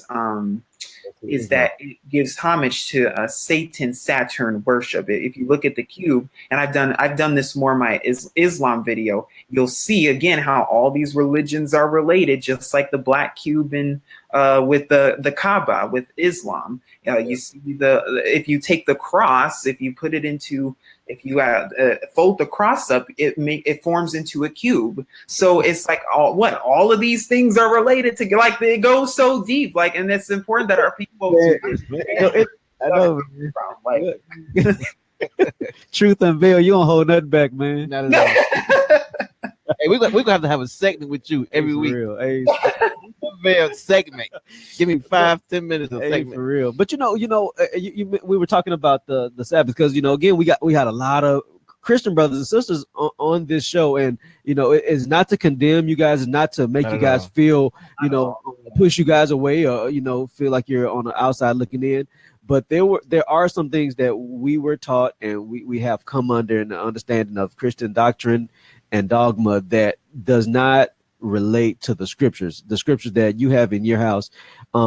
Number one thing, whenever I talk to Christians and I say, hey, come to Shabbat, I'm inviting you to Shabbat. So we study the Torah. Oh, what's the Torah?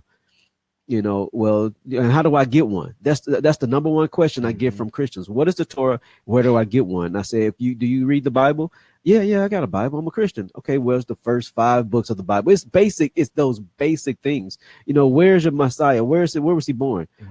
Jerusalem. No, just these basic things that they don't focus on in church 101. Right. And things that I grew up, I did know. And so it wasn't until I was challenged by brothers. And I'm sitting here trying to defend this stuff, and I don't have no case.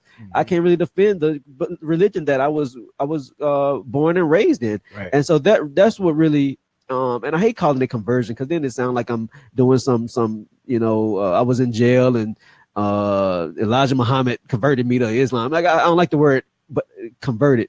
I had to when I crossed over to this idea, this culture, it felt way more natural. When I remember coming home and telling my wife, we're not eating pork no more, and I showed her a scripture. She threw everything out. Just like that, brother. Just like that. And then my daughter, she wanted hot dog. I said, we can't eat that because it has pork in it. My daughter has never asked for pork again. Never asked. And matter of fact, when she asks other people when we go to restaurants, hey, do you put bacon on your salad? Do you put bacon on your baked potato? That immediately when I show my family scripture, and I think what God put in us, certain people, not everybody, and some people just have to grow and be groomed into this thing. But for us who God initiated, who he came to, we had a propensity for obedience. And I think, and that's one of the things that I'm most gracious for, having a propensity to be obedient. He didn't have to beat me up. He didn't have to, take things from me, and he had to put me in jail. He didn't have to, expose my filth for me to come into this walk. He sat me down, opened the Ruach, spoke to me through the scriptures, and I crossed over. It was having these scriptures now, having this mindset and a restored culture. I have an attachment to these scriptures because my ancestors actually wrote them, and it's not some person who Hollywood is telling me created these scriptures, and now I'm forced to identify with it. Right. And so and I said all that to get to this point. Sabbath. What day is the Sabbath? So just to add to that too, the Sabbath is the 7th day. So the 7th day, which is what they call Saturday, or from a Friday evening to Saturday evening. But I agree with that too, just to add to that experience, like, for people who are, still either in religion or just learning more about this, it's understanding, like, why these laws are, why our Creator gave us as a people, these laws, and made a covenant with us, and why it's so beneficial to us. I think it's having that understanding too. So, like, for example, because some people look at it, oh, well, our Creator is giving us a checklist of things of what to do and what not to do. But when we open our minds and hearts to understand, like, wait a second, he's telling us not to eat pork because pork is the number one cause of disease. And in fact, when it comes to us as a nation and us as a people, pork is probably one of the main reasons that a lot of our has a high rate of,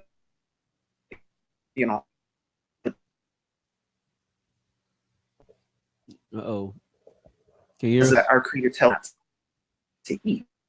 I was actually talking about this with my grandma, actually. Is up there. Yeah. Hey, Yarm, who you're skipping over there? I think we lost you. Are you in Wi-Fi? In Wi-Fi mode?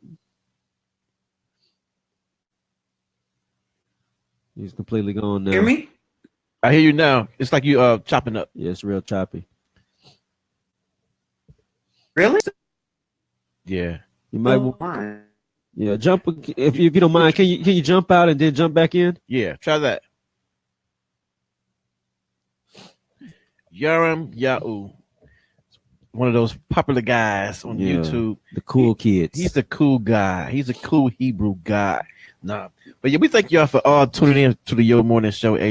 Hopefully he'll come back in to finish his comments. For real. Man, for real. Technology. And you know what? Earlier too, I was on and it was like doing some crazy stuff too. It took me out the session. Oh, that's why everybody's comments can't come up there no more. Mine won't go up. Oh, for real? From here. Oh, on your phone. Yeah. All right, is it working now? Oh yeah, perfect, perfect. And you were just all right. Yes. So as I was saying, like about like Shabbat, even like it says, even the word says that we were not made for Shabbat, but Shabbat was made for us. So like having that understanding that like if people are constantly on the go, 7 days, like constantly on the go, the body's going to get tired. And so that's why Yahweh gives us that made apart day or Kadash day, so that we can have that time to really rest and recharge our bodies for that next week. And now some might say, oh, but according to the church, oh, but that's why they have Sunday. But see, doing it, just for me, because I was, like I said, I was a Christian for over 20 years, doing it according to the way of the word in this walk, and doing it on the restored day that it is, versus on according to the church way, I've noticed a major significant difference in just like my mood, and just like how I'm like refreshed, ready to go. And also I noticed a difference like working on the first day of the week, as they commonly know as Sunday, as opposed to resting on it. So that's just for me, like I feel more strengthened. Of course, my body feels a lot better now that I don't eat the unclean foods, of course. And, because Yahweh is protecting us, our Creator is protecting us as we keep these laws, showing us how to live and to be made apart, but also to really have that inheritance, because that's what it's for. It's for our good. Everything what does it say? That only the Father is good. So if he gives us word, the word talks about how he gives us good, sound doctrine, and to keep it and to guard it as the apple of our eye. So when we have that understanding, and I think people have a limited understanding about what this is about. And then some people, they see it a little bit, but then they automatically think it's like a set of like a list of rules, and that's it, but not really understanding like how it's for our benefit, like how it's for, like I always think about it as like a parent-child relationship. Like a parent gives their child rules, like, hey, don't touch that stove, because if you do, you're going to burn your hand. Hey, don't go out into that street over there when the car's coming, because if you do, you're going to get hit. Like, and it's that having that same idea that our Creator is looking out for us. And that's why he gives us these laws and rules and instructions, because that's really what it is instructions to follow, so that we can have what? Eternal life, eternal kaya, can have the abundance thereof, and the barakuth, or the blessings that come with it, and to be above all nations like he's appointed us to be, and told us to be. When we do his word, then we will have those things. Then we will be a royal priesthood and everything, a chosen nation. So, but it's about understanding not only us as an identity, but why our laws, and just like really with everything, with every system, even this wicked system, there are laws in place. And I try to explain this to to some of my relatives too. Like, I mean, like for example, they tell you or stop at a red light, stop at a stop sign, don't do this, don't do that, or else if you do, here are the penalties. It's the same thing with our Creator too, and it's about having that understanding of that. So yeah, but I think sometimes people nowadays, because they're not attached to these scriptures, they're attached to their faith. People have more faith in their faith than they do of God. So that's why we're not getting the healing. That's not why we're not honoring the Sabbath. That's why we're not doing these commandments, And I think that if our pastors on Sunday, would say, okay, people are saying these laws are done away with. And they show on their projector, should this be done away with, y'all? No. Should this be done away with? No. Why would it? Should this be? Okay, then. You have to give the people an opportunity to speak to it. And if they don't know what that is, then you can lump it all up as something that's negative and evil and unnecessary. You see what I'm saying? People don't know how to heal themselves in this time, because they don't know how to speak to their infirmity. They don't know how to address or where it even derives from, because one person said it's done away with, and it's easier to hear that than to actually do it. That's true. And that's I think that's just what it is. So when it comes to the Sabbath, people say, well, it's just Christian culture. It's Christian culture. God is cool with it. He's let it go on this long. I'm gonna keep going to church on Sunday because it's the world has been structured around a Sunday. You know, your jobs give you off on Sundays. You know, the week is a weekend, so it's easier for me to go to church on Sunday than to try this whole Sabbath thing. And God has allowed it, and I'm still blessed. My baby's still, you know, I still got money in the bank, so I'm gonna keep doing this because, you know, I feel like that's the response you get. Right. It's crazy, man. It's just like you gotta reteach. It's like reteaching children, how to do certain things or whatever. So it's like we gotta really go to work, man. It's just a lot. It's gonna be a lot of work though, but we stay fast, you know, to what we do supposed to be doing, like keeping the Sabbath. And I think people get hooked up. I can go to church on Sunday and still get blessed. Or you say Saturday is today, but Sunday we've been doing all our life. People don't get that concept of, you know, it's an ordained day over a day given. Right. It's an appointed day. It's an appointed day that Yah has given us. And you got to remember, he created the heavens and the earth. I mean, creation, everything was completed in 6 days. Yeah. So a 7th day was unnecessary. He, like you said a moment ago, he gave the Sabbath to us. You know what I mean? He just didn't come up with it and say, "Oh, this is a good idea." You know, I'm going to rest and everybody's going to rest like me. It's like, no, I'm going to appoint this day as a day, a set apart day. I got that from you, holy being set apart. You know, you know that's a set apart day, and I don't think people understand that we have to begin to take advantage of it. Right. And even I see a young lady named Tracy Harris. She said she didn't really hear about the pork thing, but the pork is nothing but another setup for you to have a diseased body. If you keep eating this pork and eating this pork and eating this pork, you're going to collect a lot of disease as far as like hypertension and diabetes and cancer. I mean, all that kind of stuff will just like tear your body up. So if you will, you can break back from that pork, man. I'm telling you, it'll be the best thing for your body. Yeah, Tracy, the reference Leviticus chapter 11. Read that and you and make your own conclusion. Make your own conclusion. Let's put scripture on it. Right. Understand that God created our body. Yah created our body. He knows what's best for our body. So to say that, and we believe that God, we believe that our Elohim is a forever individual, right? Right. His word doesn't change when we need something, right? But when our preference takes over, all of a sudden, his word is void in our lives. No. So when you read these scriptures, understand that it came from our creator, because he knows what's best from us, and understand also that his word does not change, just like him. He puts his word above himself. So if his word is above him, then it can't change either. Right. So she said she don't eat pork. So that's cool. That's good. You don't eat pork. So it's you got that. Beyond you got that. catfish. You got shrimp. Lobster.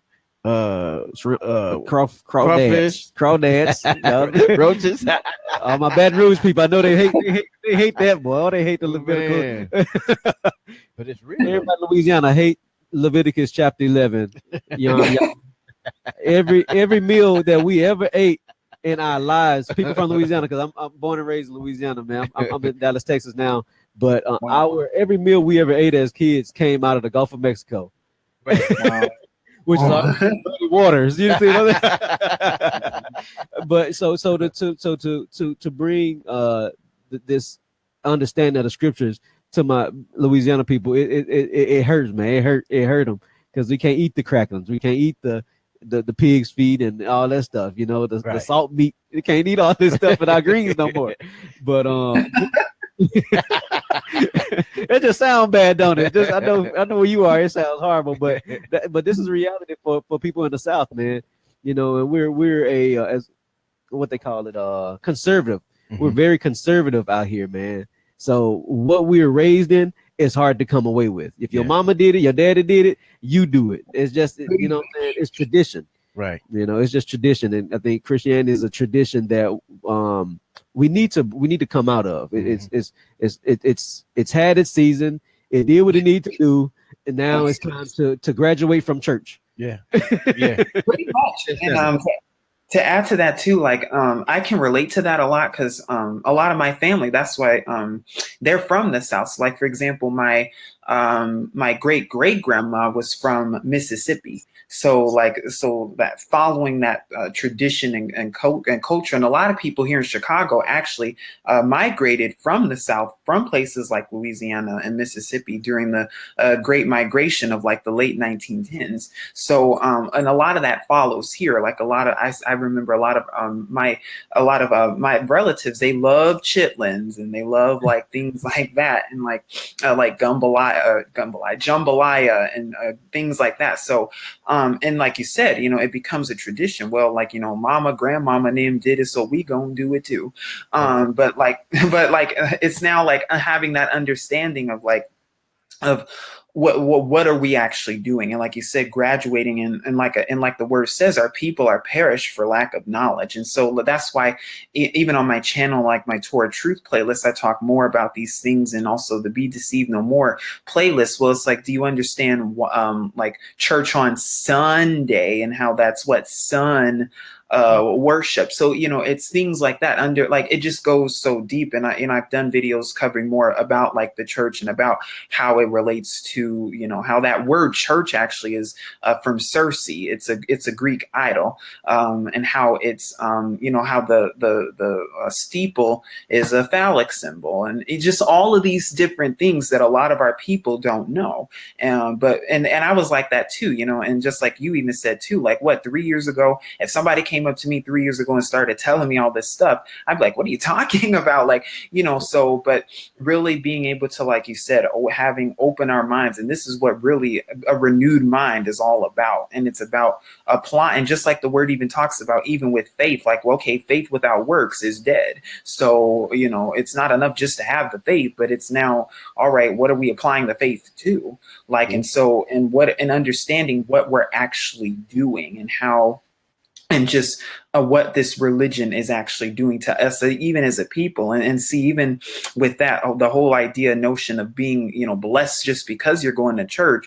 Well, according to the word itself, it's actually, that the enemy has twisted things beyond the scope, and it's for us as a people. That's really why the enemy is trying to like demonize our culture and heritage and identity, because the enemy knows it's freeing, it's freedom. And so I think there's that saying goes like, the best way to keep a lion enslaved is to make the lion think it's free, to make the lion think that it's in a zoo when really it's in a cage. And so that's sort of what's really happened to our people when it comes to religion, is to make them think, to make our people think that you're getting the best of the worlds with religion, but really having that understanding to realize that, wait a second, that this is, even as a child, for me personally, just growing up in a non-denominational, my family was a Baptist background. So like in the Baptist church, and like, especially with Southern Baptist churches,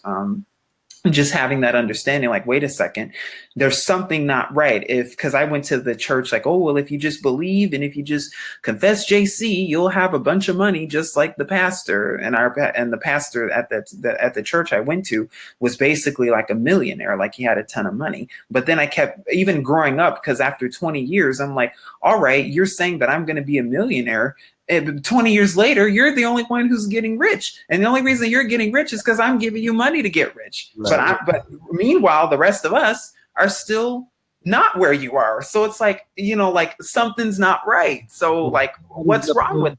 Yeah, and somebody's doing something here that the other people aren't. Yeah. What are you doing to amass this? You know what I'm saying? Like, that's what I didn't understand. But ladies and gentlemen, young Yahoo brother, YouTuber, TruthUnveiled777 has amassed from today, at this moment, at 12:33 p.m. Central Standard Time, his videos have amassed 46.4 million views. You have 238,000 subscribers. So I can't get 200 people to watch me 3 times a week, brother, on your radio. So how do you amass? How do you get people to engage in your content? Really? Sorry, I'm just like I have to charge my laptop. Can you all see me all right? Oh yeah. It's a little dark. Right. I know it's kind of dim in here, but I mean, the real truth about it is that when I started like, I promise when I tell people I like maybe 2,000 people maximum, because like when I started it, I was on camera like the way I'm talking to you all now. And then somebody, it was another YouTuber who at that time he recommended this program called Screencast-O-Matic. And what that program enables you to do is you can then show whatever's on your computer screen onto like a video form. So then I started doing videos that way. And then I'd say within, because it's funny too, because for a week, like literally a week after starting the channel, I was the only one subscribed to myself. So by that point, I already knew, like, yeah, I don't think anyone's really gonna tune into this. But then as time kept going more and more, then like within a month or so, it was like 7,000 subscribers. And I'm like, oh, 7,000, like, oh my goodness, like people are actually concerned about what I have to say, like, or people are actually like want to hear this stuff, like, oh really, like, wow. And then it grew into the tens of thousands, and then the hundreds of thousands. And by the first 8 months, all esteemed to Yahweh, it was at over 100,000 subscribers. And I guess for me, it actually keeps me humble, because as a child, like I said, I grew up in writing and publishing, and it just always seemed like everywhere I went, nobody would really want to hear a word I had to say. Like if I wanted to, like I remember being in like in high school, I was on like what's called the spoken word, which was like a where you could do like poetry and stuff. But I remember always like I remember always like being just sort of like last and like the outcast. Like, you know, people really didn't want to hear what I have to say. In college, nobody really wanted to like hear my ideas or things I wanted to put into the table. And so I always felt sort of left out that way.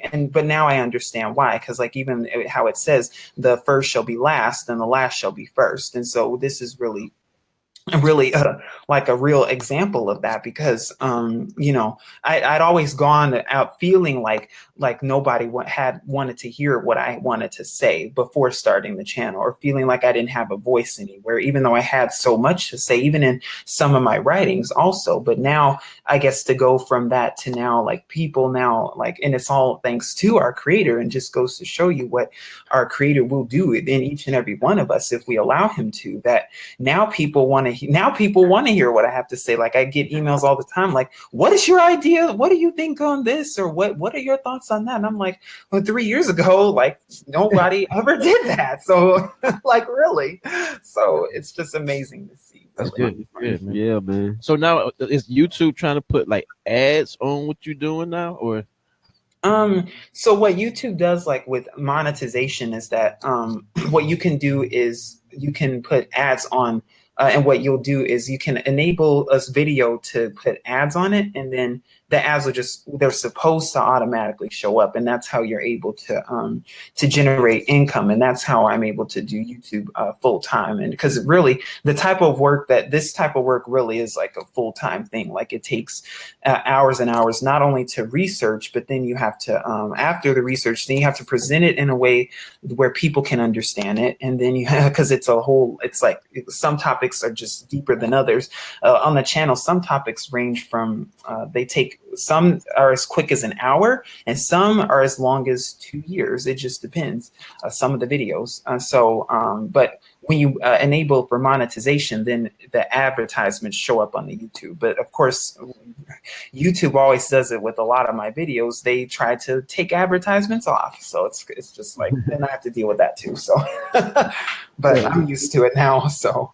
Okay, so at this point, you're actually generating income, like a monthly income from your YouTube channel.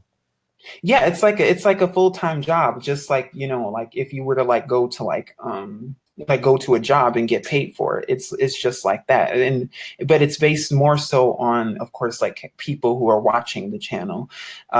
It's based on views and things like that. So you know, it enables me to be able to research more higher quality content, so to speak. So how long has it been since you had a quote unquote corporate job, real job?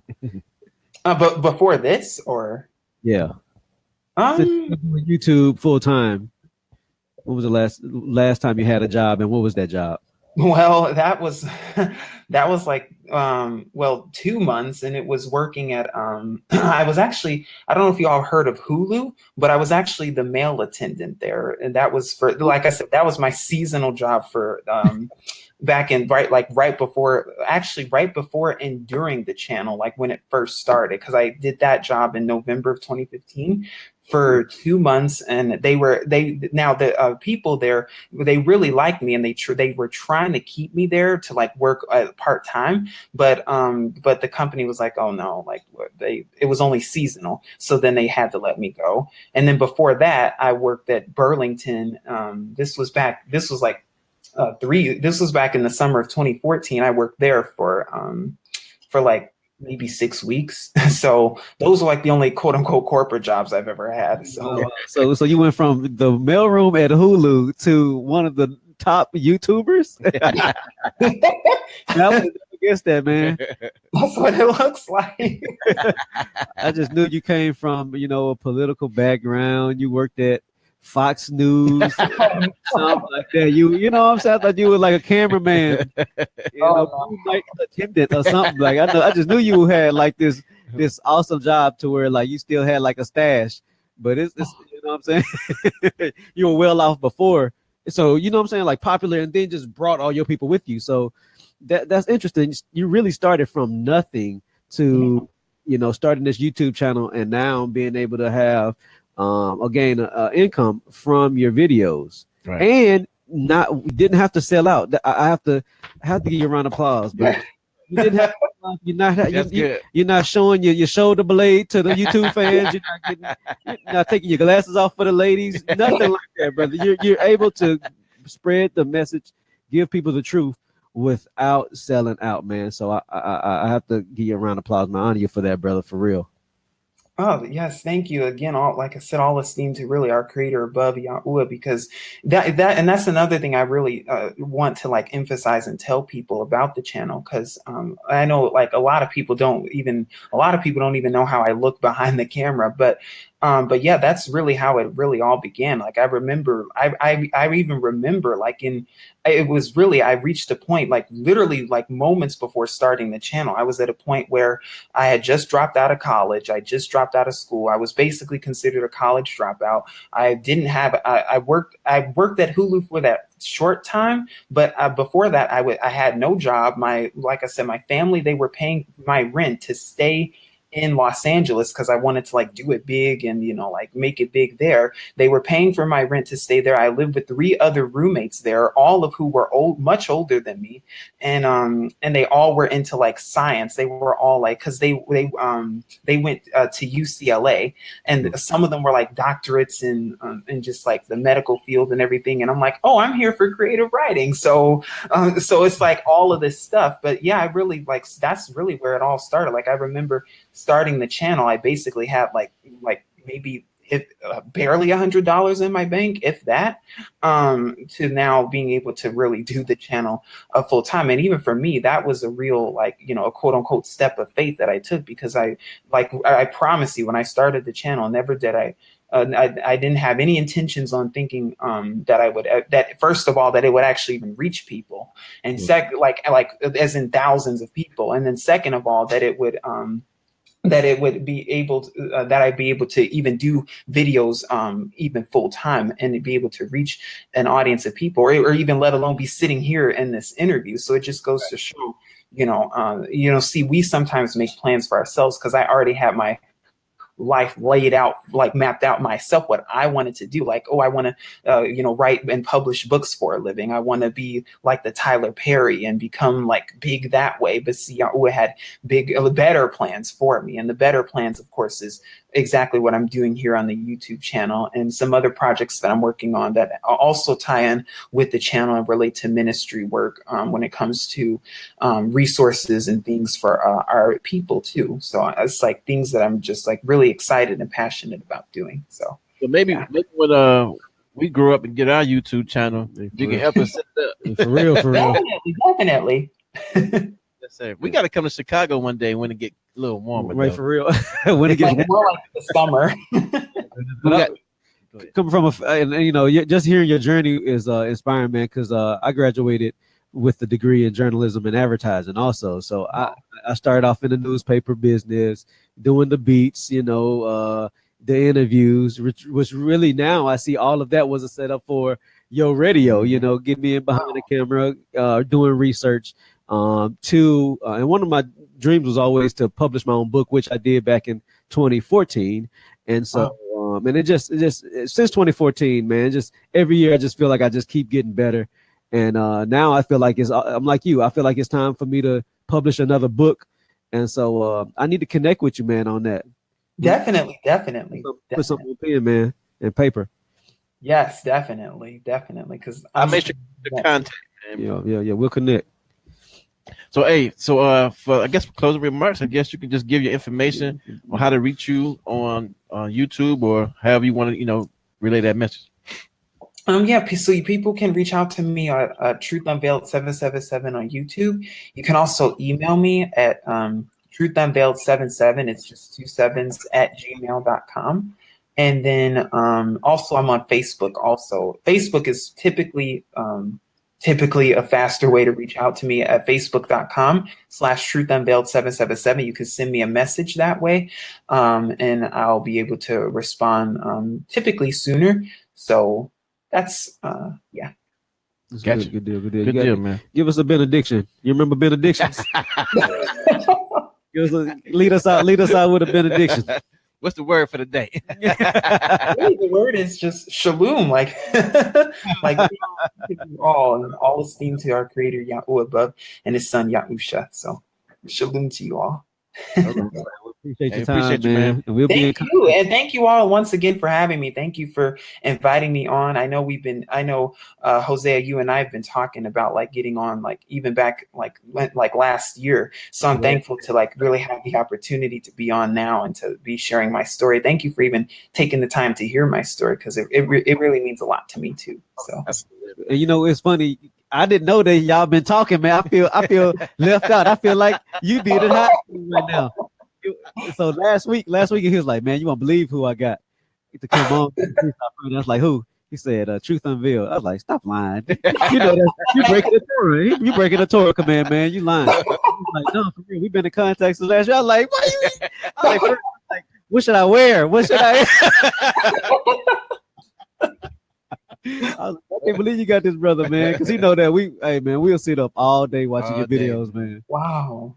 And just discussing it and talking about it, and and even with certain topics, even sending your videos and clips to other people, man, just to enlighten them. So, man, again, you got family out here in Dallas, Texas, man. So, and we appreciate you.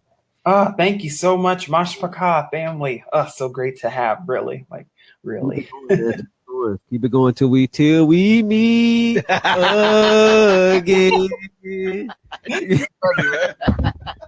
He church. That's church. Y'all remember that? Lord be with you. God be with you. God. Y'all remember that? Yeah, the church song. I'm just surprised. Hey, Yaron, we appreciate you, man. And you know what? We could talk some more about I would like to get a segment like throughout our week, just to throw like a 15-minute boom something every week if it's possible. Definitely. We could talk more about that. Definitely.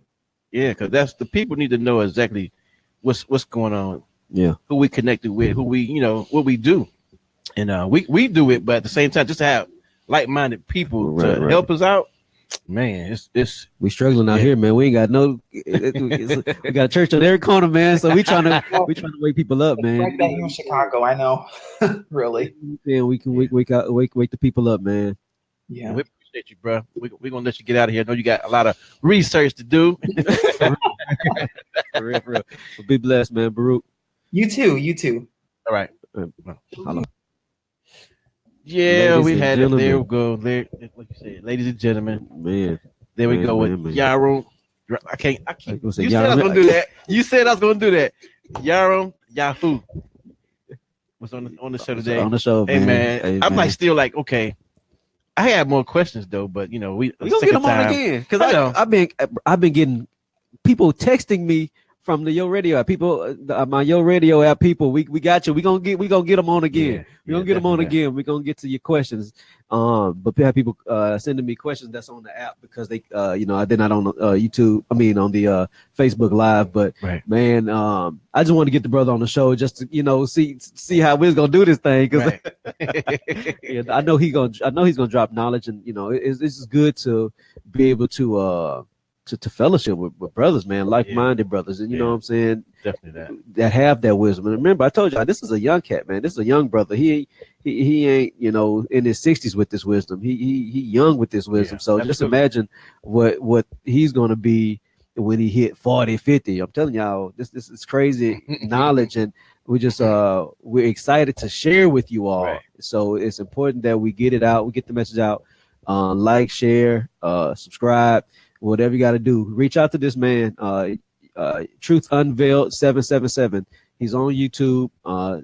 If you have questions for those who couldn't connect on the Facebook Live, he said his email address was TruthUnveiled77@gmail. So connect with this brother.